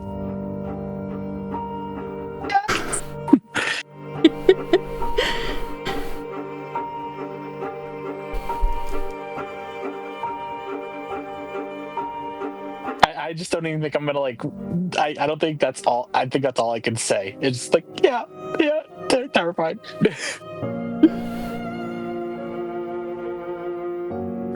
She whispers, or leans close right up to your ear. You should be.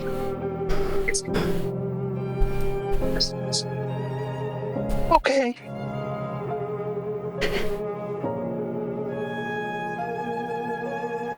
Oh, there. Can I go back to my friends now, please?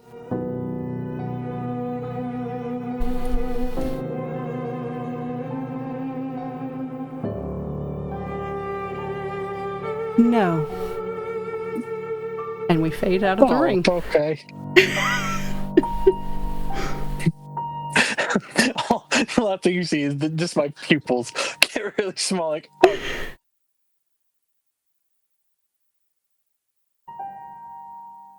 And with that, we come back outside the ring. As the rest of them, I think the last thing being said was whether or not they could trust Al, and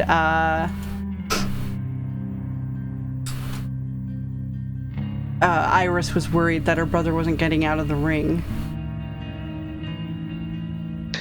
I am sure Errol will be fine. He says he can get out of there anytime he wants, so I'm sure he's just fine. You... Well, that means then he's just ignoring me.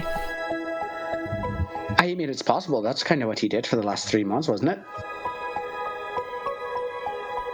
Ouch. Yeah, that guy's rude as hell. I mean, if I had a family member sad and depressed that they had no idea where I was, I would do everything I could to say something. I mean, really, though.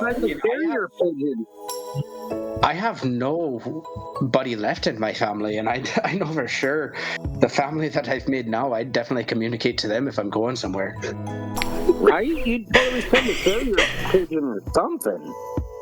At least some sort of pigeon. She just looks so sad and dejected. I'll just motion his hand at the cat boy and be like, hug her. So what the fuck are you good at? Are either of you good at anything? Are you going to be beneficial to us at all on our journey?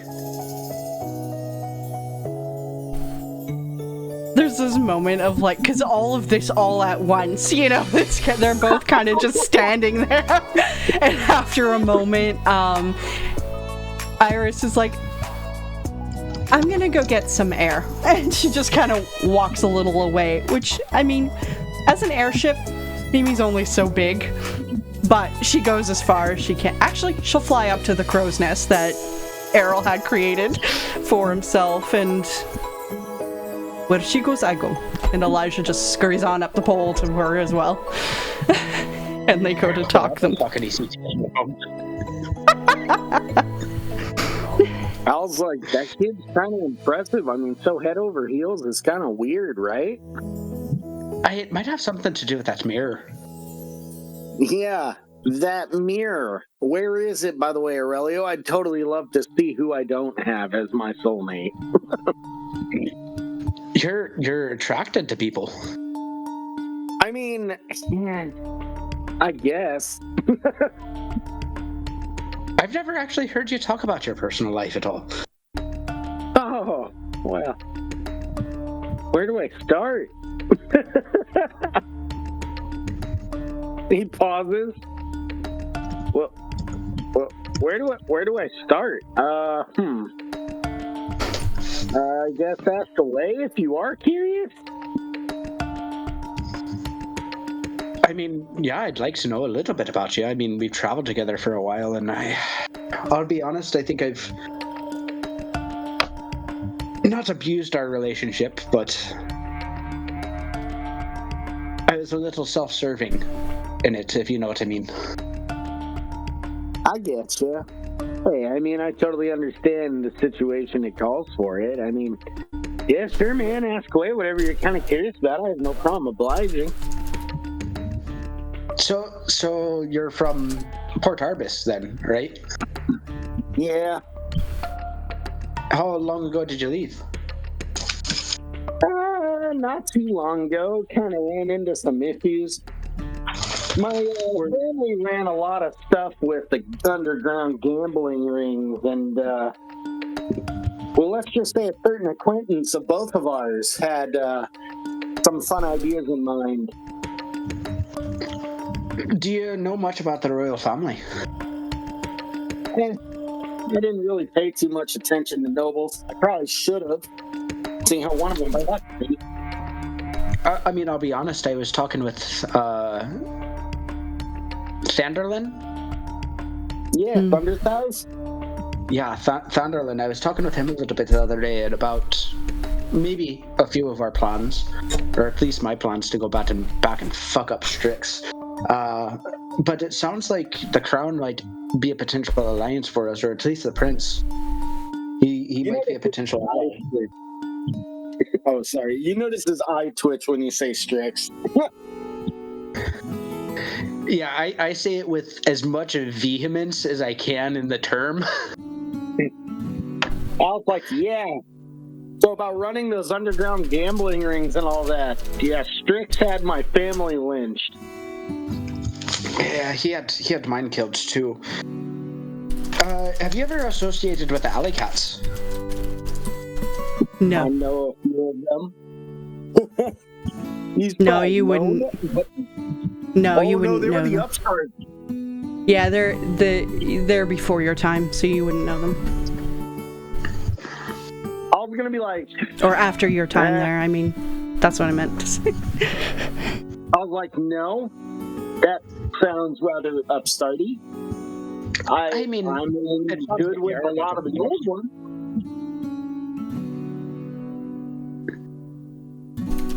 It sounds like they are a bunch of fucking upstarts, but it also sounds like they might also be a good potential ally too.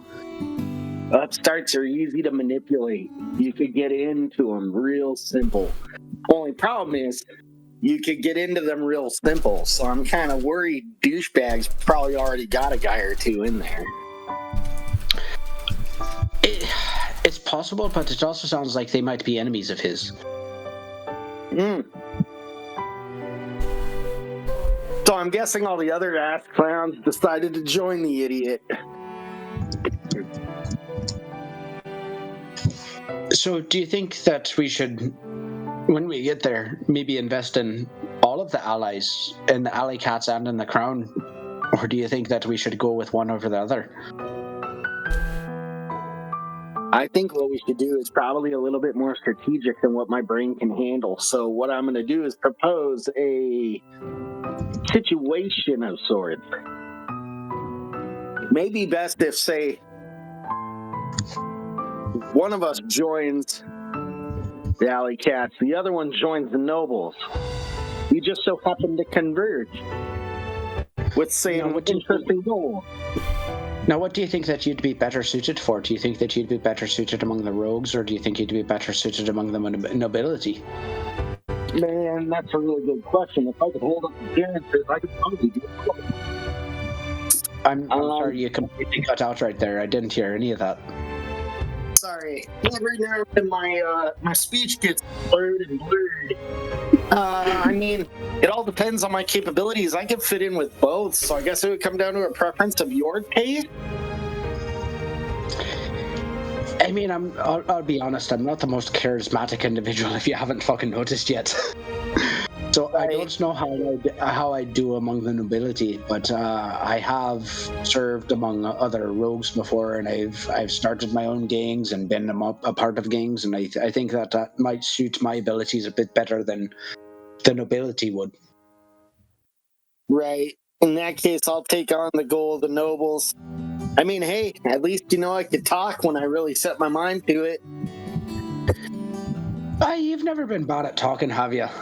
And you're a good dancer. He laughed. Thanks. I try. So, Willow, we're about to go to a new city or a new continent. Do you remember where you're from?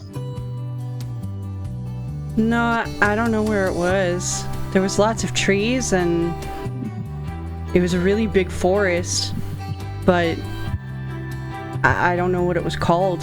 We didn't really name it anything. We just lived there. Hey, well, I think True Pine is our next stop, or at least the forest around it, and then Grawl after that. But Lavath is the next place that we're bound for. Okay, he shrugs. It'd be nice if we could find my home, but I don't know. Yeah, and I'm also thinking that it'd be nice if we could find a Gaia tree too, wouldn't it? Yeah, no kidding. I heard that if you find one of those, you can bring back people from the dead even. Yeah, that's what you were telling me the other day, and I think that it'd be good to get your family back. And maybe even my family too. He nods and he's just... I mean, if we could find one, that's what the stories is that I hear. And if people eat the fruit, they become immortal and it heals everything. And it's just like, you know, the best and, well, most protected tree in all of nature. So, can't be too hard to find, right? Yeah, what would Aurelia know about the Forbidden Continent?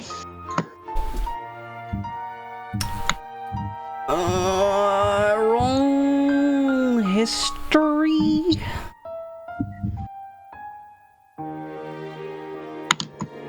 You're barking up the wrong tree. Not shit. You just know, you would know the basics that kind of everyone knows. It's called the Forbidden Continent because it's forbidden to go there. And it's because it's overrun with dark magic and evil stuff. That's kind of all you know. So Gayatri probably not there? Probably not. Although it'd be wild if there was one. Would explain why no one found it yet. If there is one even on the world. You know, if we get strong enough too, we might be able to bring them back ourselves. Do you think that's possible? I mean, it's all in what we put into it. If you get strong enough, or if I get strong enough, I think it's definitely a possibility. I haven't associated too much with our other friends, but I have come across them in my travels, and I do know that there are some very powerful ones out there, and they've had that ability that they've told me.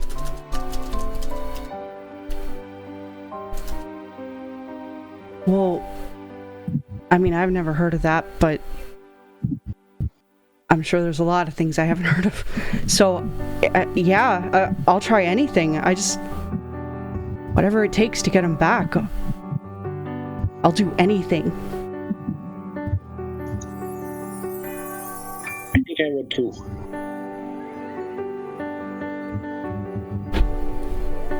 On that note, I think I've got to go out and do something again, and I just go out in my broomstick for a little while, and I try and look in the mirror again. Okay. You're just randomly, bailing periodically for this mirror. Roll me, I want to figure out if it works before I get rid of it, because I do plan on getting rid of it very soon. I'm not trying to keep this thing forever. Make me another perception check. Roll good. Come on.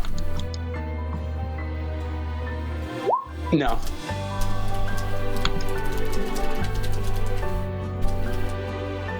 Again, it looks like it's trying to show you something, but it just won't form. It is trying, for what that's worth to him. There's got to be something for me here.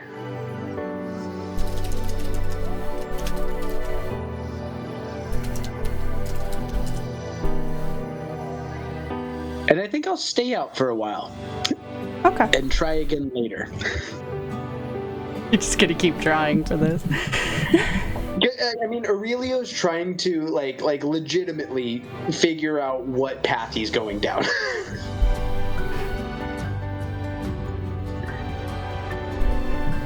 He's got some options here.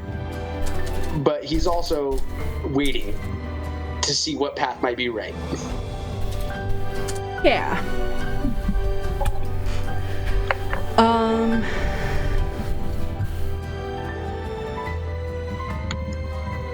Okay.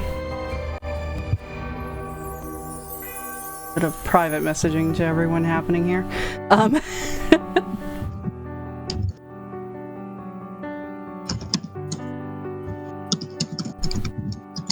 With that, we will say kind of the rest of the night goes by, unless anyone specifically has anything they want to say. Errol will be trapped in his ring for the rest of the night, unbeknownst to everyone else.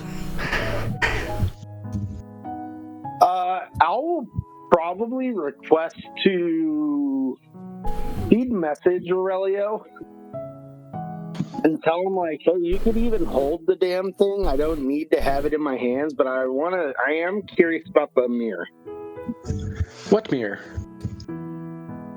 Aurelio, I don't care if you give it to her. I just want to be able to, look at it and see if I even have anyone. Like I said, you could even hold the damn thing. I don't even need to hold it in my hands. Did I, just because I can't remember right now, did I tell Al about the mirror and what we were trying to steal, or did I just tell him about the distraction that I wanted him to create? Well, yeah. Al is guessing because you keep disappearing, and he's sitting in his thing. So, I believe you did tell him, because I know you wanted to get him on board since he really wanted to steal it anyway. I know I told Errol for sure, but I don't remember if I told Al. Yeah, I recall that. You did. He was there with it, so he does know that you were trying to steal it, and the distraction was for that. But I can't say he would guess what you're doing when you disappear, though. That's a discussion about players. I could potentially like do a deception to say like, yeah, I don't have it anymore. That's why I already paid you. But that's like my end goal is to pretend like I don't have this. Okay. Yeah, you can make that deception. And not very good. You can roll an insight there. Oh wow. Also not very good. I'll just shrugs and leans back. Yeah, whatever.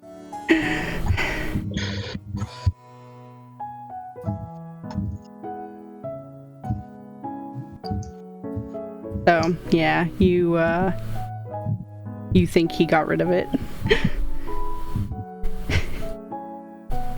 Anywho,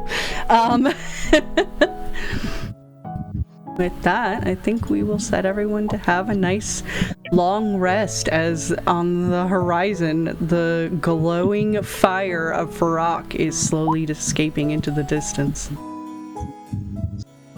Hi, who cares? Yeah, the most important thing is the long rest. We're not there anymore. The real question is, did the temple explode? I think the real question is, can an arrow get sucked? And we will never know.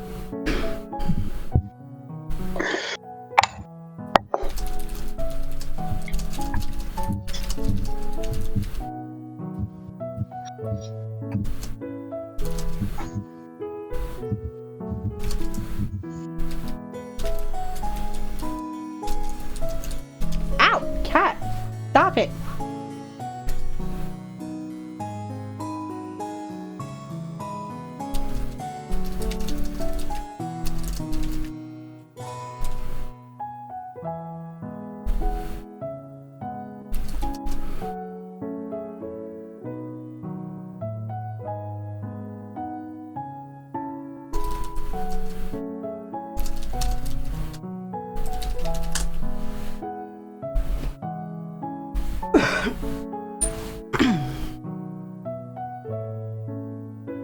Okay.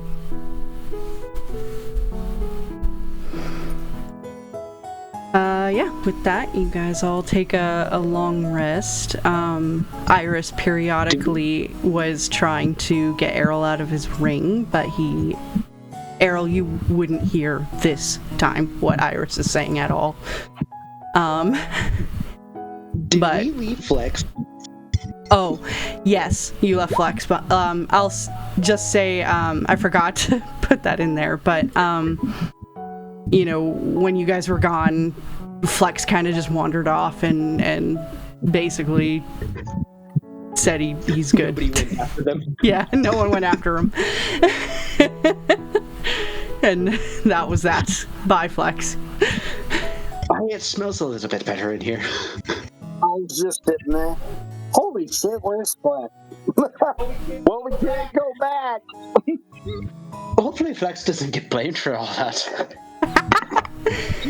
Flex is too dumb. They're just gonna be like, you were a part. Oh, never mind. I mean, watch, he just demands trial by combat. Right? All of them are like, fuck it, let the barbarian live. So, Errol, you wake up to Iris going, Errol! Finally! You're back out! What the hell? I'm just gonna wake up screaming. That kind of makes her jump back, and she's just... What? Are you okay? How long was I in the ring for? All night? Which, Errol, you don't know. Has it been a year, a day, a millennia? 5 days, Pigeon. Oh, 5 days? It hasn't been 5 days. It's just been a night. What happened? Well, guys, I signed a contract with the Bistria. Hey, there you go. Well, I didn't sign it. My genie signed it, and then she left me in the void. I'm pretty sure your genie had a choice. She just laughed.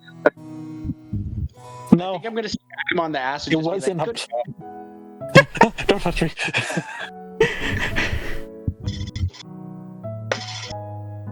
I'm just gonna sit, just head, like, hands in my head, just like, it was so dark. The void. And just like curl up in like a little ball. Iris sits. I was gonna look at the cat boy and be like, fuck him. And do the hand motion like he did earlier. Fuck him? Did you say? Hug him. Oh, hug He him. needs a hug. He just looks at you like, what the fuck, you know? But Iris sits down next to Errol and tries to put a hand on his shoulder. Brother? You okay? No. She made me look at the horrors of the world. And then she just left me there. It's a lot better when she's fucking you.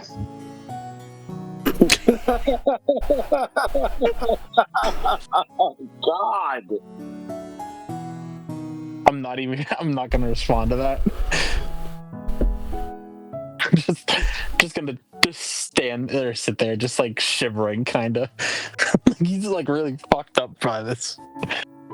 I think Iris takes this time just to kind of put an arm around you and kind of hold your arm like she did when she was younger and feeling scared. Put her head on your shoulder and sort of just hum, kind of like what your mother used to do when you both were scared.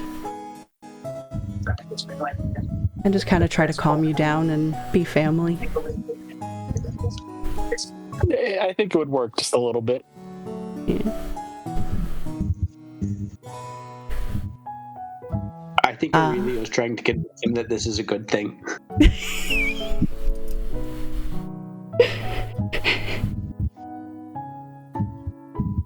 No, it's not. But I don't know, man. She's actually done some really good things for me. Like, she's actually treated me really well, and I think she'll treat you well as well. I'm gonna look around. Did you not just hear? I was left in the void for 8 hours. But you should have fun with her instead. If you give her a little something, she'll give you a little something. I like kind of do that like elbow nudge. I'll look over. Pigeon, it's not that bad. It's just darkness. His eye twitches. Yeah, I mean, Al actually got to sit and like just stare at the darkness for a good 2-3 hours while me and Abishria. Oh, is that what you thought it was? I thought it was 2 to 3 seconds, but I mean, sure, we could say hours. Just laugh. First it was me as me, and then it was me as the bear, and then it was me as the wolf. So it was a menagerie. It was a menagerie a trois. Is that even legal? Not in most cities. You know, the one we just left, I'm pretty sure it is, though. And so, can owls get sucked? I ask Iris. Since Errol won't answer us. Would it be a beak job? So as this is happening, she looks at you all and then she's like, stops and looks at Errol. Let's go for a flight. Huh? Yeah, okay. The cat, everywhere she goes, you go, huh? Yeah, we like corner him and just like, so, can owls get sucked? Is it a beak job? Well, in my case, it would be the sandpaper tongue, yes? Okay, Aurelio, I like him. Honestly, he's fitting in already. Al's gonna hug him. Oh, we're not that close yet, friend. He pushes you back. Al laughs. I'm a hugger.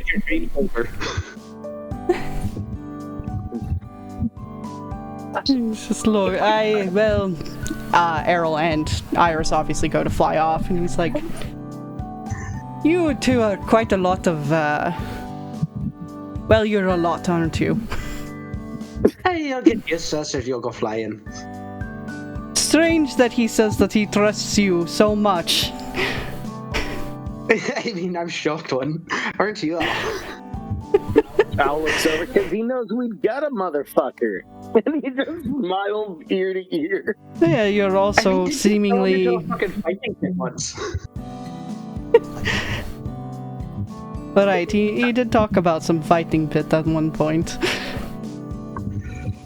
He says the adventures... You put a child in a fighting pit! Al goes, look at him. For the record, he's the most dangerous one out of all of us. He's gonna point over at Willow.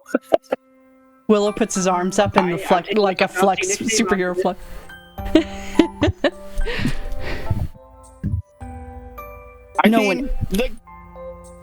The guy grabbed him and then died. Willow is strong.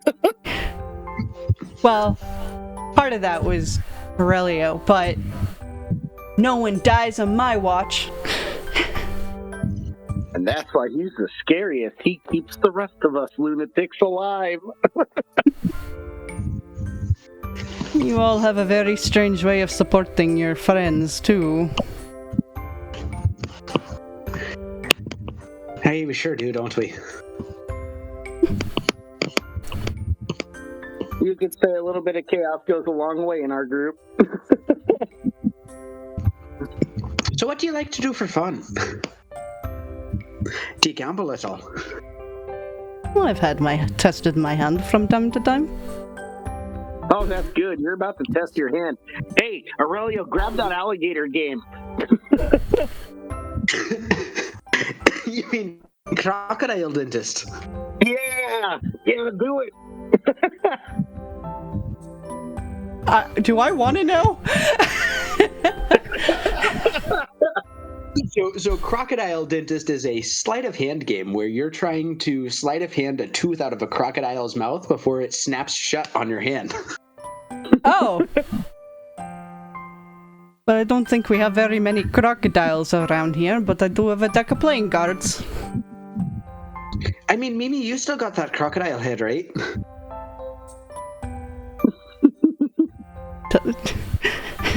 I don't remember a crocodile head. Are you just saying this? I feel like we have played Crocodile Dentist in the past, but I don't remember if it was a game at the casino, at Alex's casino.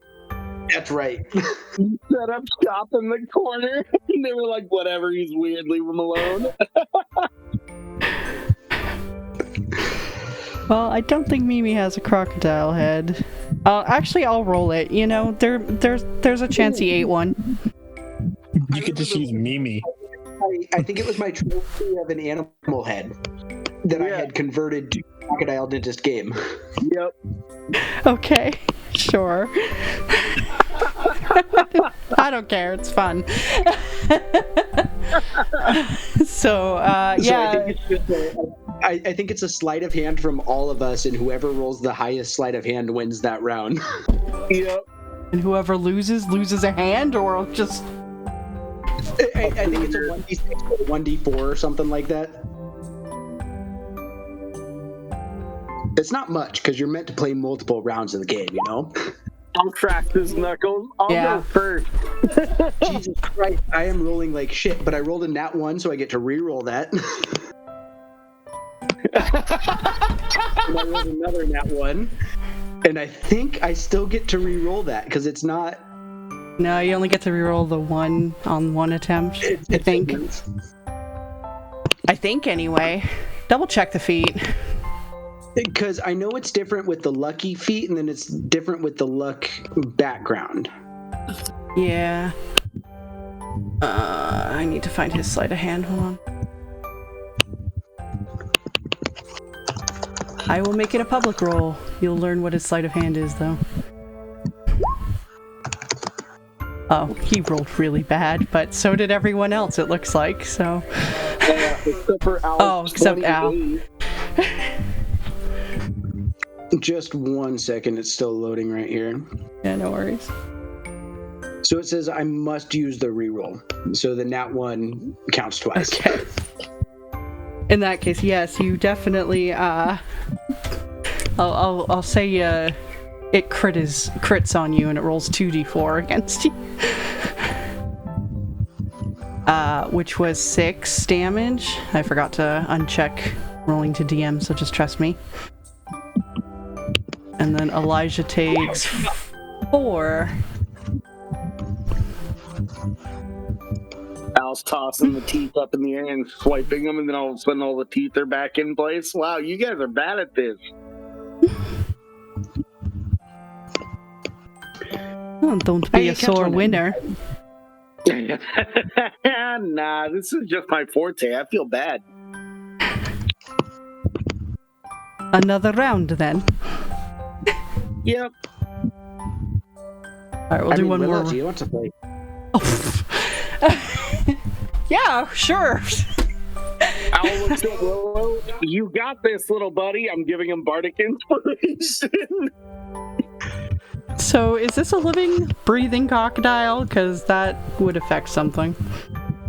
It is not. It is a crocodile head. Okay. I'm only at 29. Oh, God. He has inspiration. What's his inspiration? What's your inspiration? 58. Oh, it doesn't matter. He rolled a nat 1. Alright. I think if you roll high enough, I'm gonna say you at least get your hand out from the mouth in time. So, Aurelio and Elijah won't take damage this round, but Al does win again. And then Willow takes 7 damage as he's like, ow. This is great to teach a child. We're not doing good on this, are we, buddy? No, he shakes his hand. Come on, Willow, you got this. I'm not as fast as you guys with the hands. Hey, one more time then. Or are you guys good? No, let's do one more. I could go all day. Willow casts guidance on himself.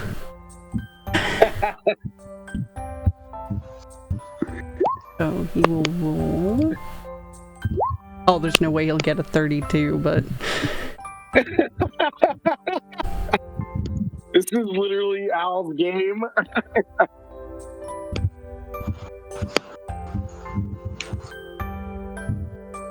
Damn, Elijah's just rolling kind of trash.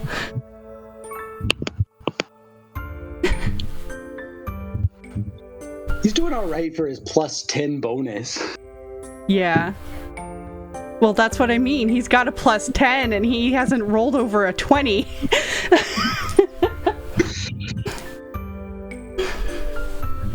So you would notice he is quick of hand. He's just being unlucky at this point. And with that, Willow will still take some damage, but he won't take full. Oh, 1 damage. Wait, could I flex by, like, juggling the teeth that I have and then take the bite for Willow? Like, move his hand out of the way? Well, the 32? Yeah, sure, why not? D&D that. So And yeah, then I you wanna take tell 1 the damage. story of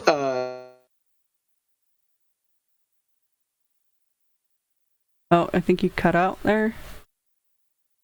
of Cthulhu, without the torture part, but like how we went in, we like stole the bell and like took the dinger out of the bell.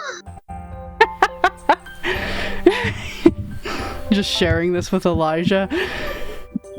Oh yeah, 100%. I have no fuck.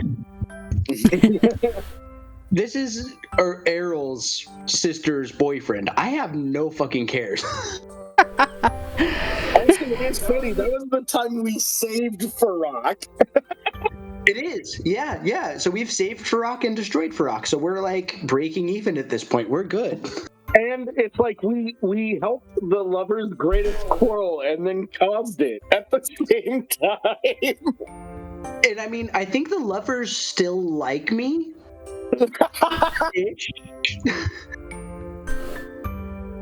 Well, I guess we'll have to see about that. I'm not too sure they're going to be thrilled after what you did to Farrak. And you stole their mirror. But they gave it to me. Admittedly, I'm a little jealous that you want to do something that's insidious. If only you got as good as we were. I'm not that bad. You're not, but you're not winning either. Neither are you, friend. No, but I won in that last round. And I not show off the mirror, but like kind of do that little like shrug, like I kind of won a little bit. You think you won because you stole one thing? Congratulations. I've stolen many things myself. Hey, but have you ever been killed after you stole something and then lived on afterwards? No, I suppose I can't say I have been killed yet. And I hope to continue that. Oh! Well, you know what? I concede. You win. I have not been killed. A one-upmanship right there. I just look over at Willow. Willow's just grinning ear to ear. He's thrilled with this. I think for a moment there we'll switch over to Errol and Iris flying through the clouds at the moment, and she mostly is just holding his hand and being there. If he wants to talk, she'll listen, but otherwise she's just kind of trying to do things that she knows how to help you feel better in her own way. Point out things in the clouds, or, you know, make silly streaks and pictures in them.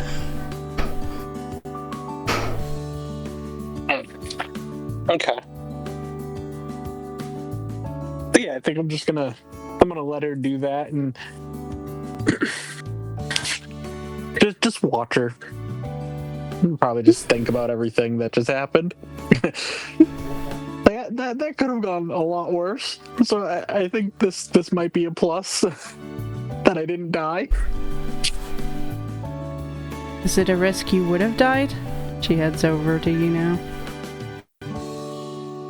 She didn't seem like she was gonna kill me. She seemed like she was gonna kill the genie.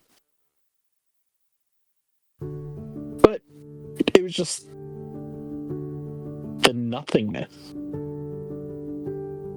left.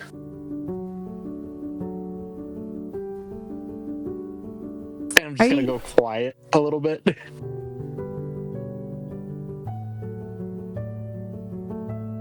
She flies in front of you to get your attention again, and she's like, "You're here now.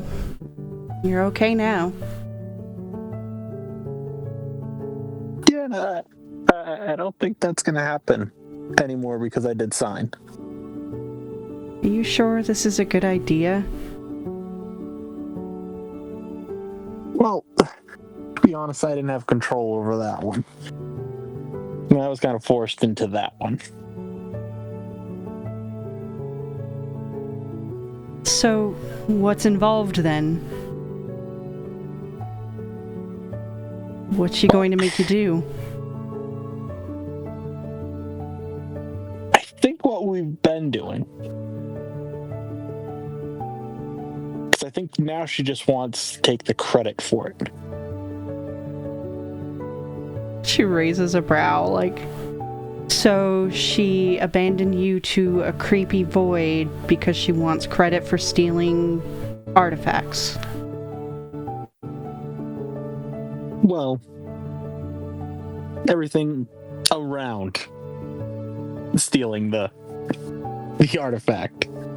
You know, the plane crashing, the demon spawning out of thin air. There was a demon? The worry. I summoned it. So that was under control. But I mean, I are may have you also framed the priestess. Why? You mean Olivia? Yeah.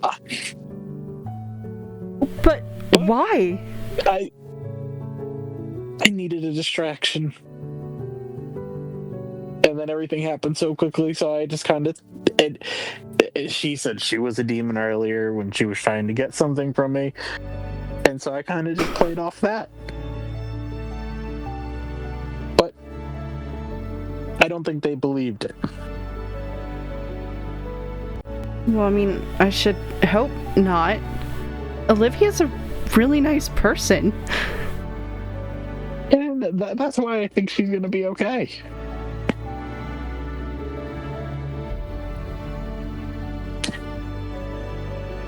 Errol, I think your friends are a really bad influence on you. I agree. I think you should try to get out of these contracts. I'm working on it. Are I'll have you? to get some stuff done first. Yeah. I just have to get some stuff done, and then I can bargain.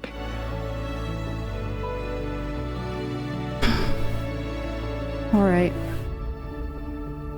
Don't think, though, that because you disappeared into some evil void, I'm not gonna be mad at you that the city was fucking left on fire. But for now, because you were left in an evil void, we won't talk about it yet, okay? Okay. That sounds like a plan. She gives you a hug. We really can't go back to Farrak anymore, can we? Well, maybe. They think I'm dead. Yeah, don't you think then it would look bad if you showed up? Resurrection can happen. Alright. I guess maybe we there's just that. lay low for Rock for a while. Yeah. And if that's the case, and we can go back, you're gonna go back and apologize to Olivia. She's been nothing but nice and helpful to me while you disappear and make me freak out. So, she doesn't deserve that. Yeah, but if I apologize, they're probably gonna put me in jail. We can drum up some excuse that it was like blaming her. that, like it was some love thing or something. I don't know. Or I mean, I could just lie and say I thought there was a real demon. Yeah. And blame her. No, I mean, Everyone in the apologize. room heard her say that she was a demon. I really doubt she said it in a way to mean, oh, I'm an actual fucking demon. No, but that might be a coincidence. Errol, I just said she's been really nice to me. I know, I'm just trying to justify it. I don't think you can get out of that one. No.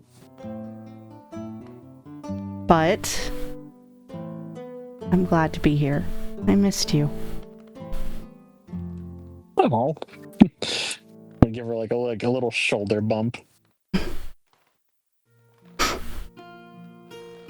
So tell me about some of your... Oh, sorry? No, go ahead. I was just gonna say, tell me about some of your adventures. You said you could write a book. What would be in the book? Oh, we had a couple of things. Is when we met a god. Yeah, I apparently. signed a contract with a new god. Almost died to sirens. That was terrifying. I got signed up to be a gladiator against my will. That's another fun one. So you didn't really... I mean, there's a lot. You fought a zombie. I think I might have told you that one already. You sure it's a good idea to stay with these people? Yeah. I think it'll be fun. I never know what I'm going to do that day. That's a good thing?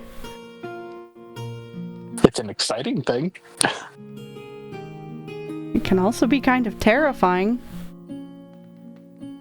I mean, and then you end your day getting sucked into a void by a god. Yeah. You know, it happens, but I would start like tearing up a little bit. You know what happens, man? It just happens, but no, I'm not going to dwell on it. Let's just go back to the group. Okay. That's what you want. I love you, Talk Errol. more about this later. Sure. So she knows better than to let him stay flustered when he's flustered, and kind of just rubs his back as you guys are heading back, and you know, wanting him to feel better. And yeah, you guys all reconvene, and I think this is probably a good stopping point. Oh, and sorry, Kenyon, if you did want to talk to Abystria, yeah, you could have prayed to her, and if you want to whip out that scene real quick too, we could do that. I think I want to try the mirror again. Okay. Make me a perception check. Pray to her. Oh, you cut out a little there. You said you wanted to do the mirror and then something. Oh yeah, I was just saying I want to pray to her before, or sorry, I want to do the mirror again before I pray to her. Okay. Make me another perception.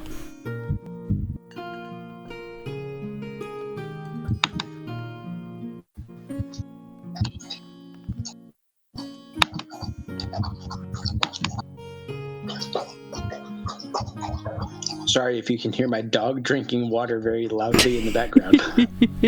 No worries. Yeah, we gotta have a pet cam. I got a 5. Everyone has been successively lowered. Oh, your perceptions are not that high. Okay, Is yeah. there any way I get advantage on this for trying again and again and again? Unfortunately, no. There are reasons, and let's just say it's like lucky you can even roll to see, like, at this point. Then I will say I will keep this to myself until I figure out my solution. Okay. And, is this a solution that you're gonna try now or later?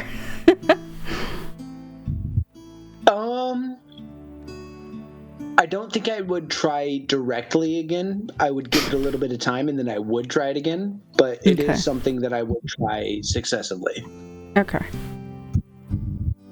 So you're not gonna pray to her until you get this to work for you then? Yeah, that's kind of where I'm at. Is I want to see what this gives me before I pray to her and give it to her. You know, like I want to know what it's going to give me before I give it away. Okay. I will say make one last chance to roll, and then after this roll, you just will not be able to make it clear up.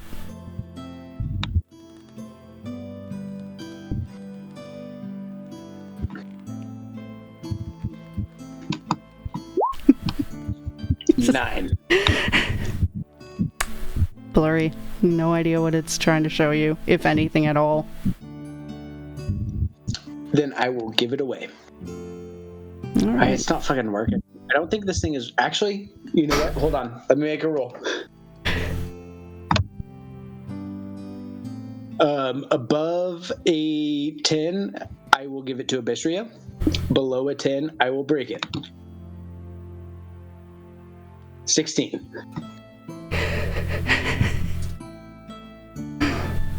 All right. That was give to her, right? Above a 10 was give to her. Yeah, above a 10 was give to her, below a 10 was break. Hey, it's not fucking working, just throw it off. Just throw it away. Oh, fuck. All right. I told you that was a possibility. Yeah, you did. Just the idea of it. Anyway. So, yeah, I'll just say, like, last night, or maybe this morning, sometime later, after the gambling and stuff, you go find a quiet time to pray real quick. And, Abysria does, so it's almost like your vision sort of just clouds into that blackness. It doesn't, she's not trying to creep you out, so it's not a slow dissolving into oblivion. She just, boom, you're there and she's there, and you know.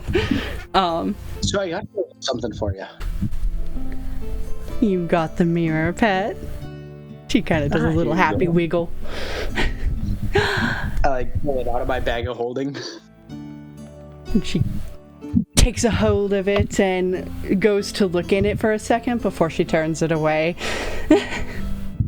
You don't see me, do you? I don't actually think this would work on me.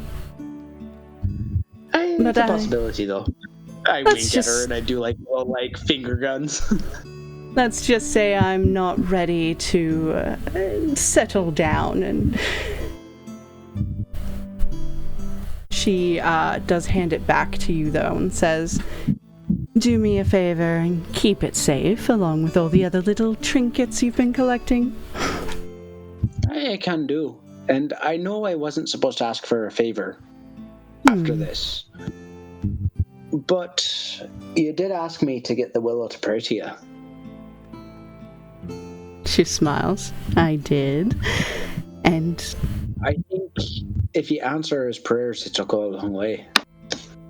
oh, don't worry, Pat. I won't let him go unanswered. That's all I had to say. Oh, what a selfless thought. Hey, it's not for me, but I know you want this, and I think he may want this in the long run, too. I agree. I think we'll all be good for each other. I also think so. Now, I have to admit, I wasn't expecting it to end so explosively. Granted, a lot of that was because of my help, but it was so beautiful. I'll be honest, it was fun to run out of there and not give a fuck about what happened behind me. Oh, you look devilishly delicious on your broom flying away. I mean, that would have been nice, but I didn't even have to fly. I just ran out of there. They didn't know what to do. It was exquisite. And Errol blamed the priestess. I couldn't be more proud. So fucking fast, and then Errol was just amazing in his role, wasn't he? Oh, he was. I could have eaten him up, but I knew that would drive him away, so... I need to figure out how to get this invisibility permanently. Oh, I'm sure you'll find it, pet. I think I've got a good trade deal with Mimi going.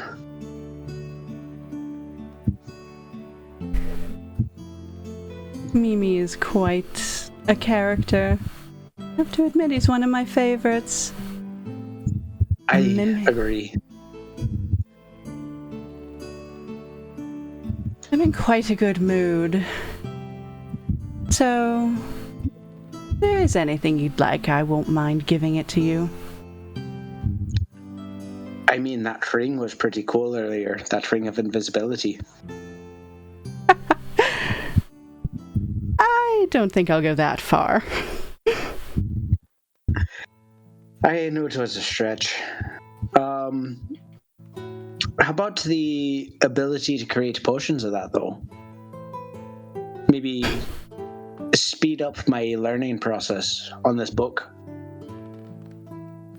He smiles.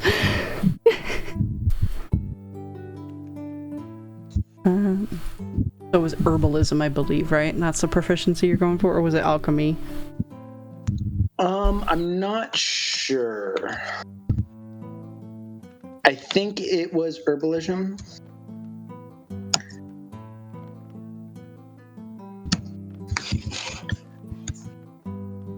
Herbalism kit.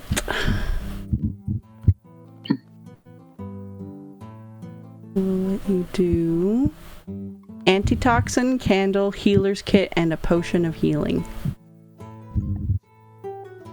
And then... Would she let me learn that potion of invisibility?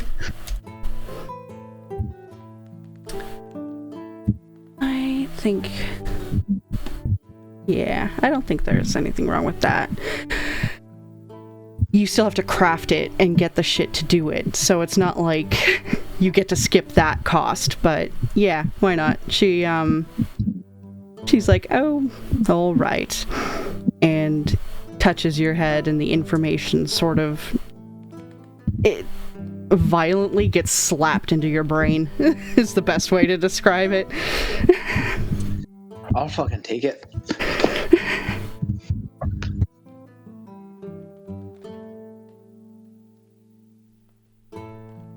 There's nothing else you want to use me for? I mean, I'm sure there's a few things. And I maybe turn into... Oh, what do I think this time? Fuck, an octopus. I love it. And she turns into a purple octopus, and you guys have a wild day. And yeah, with that... all 8...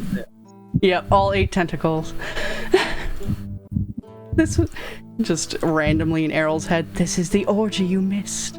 No, I'm kidding. It's just the asterisk over and over and over again. No, she'll give Errol a break. She doesn't want to chase him away before... Yeah. She already might have pushed it by throwing him in her void for a while.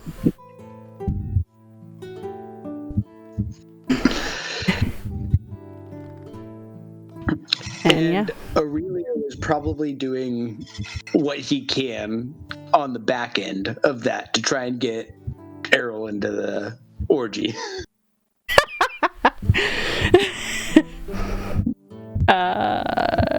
No, she won't.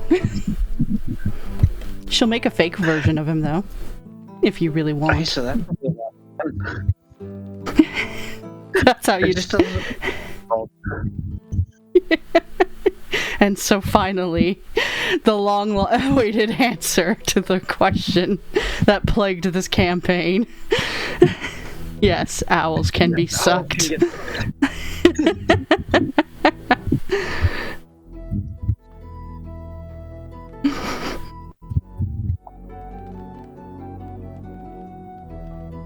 Alright, we'll call it there.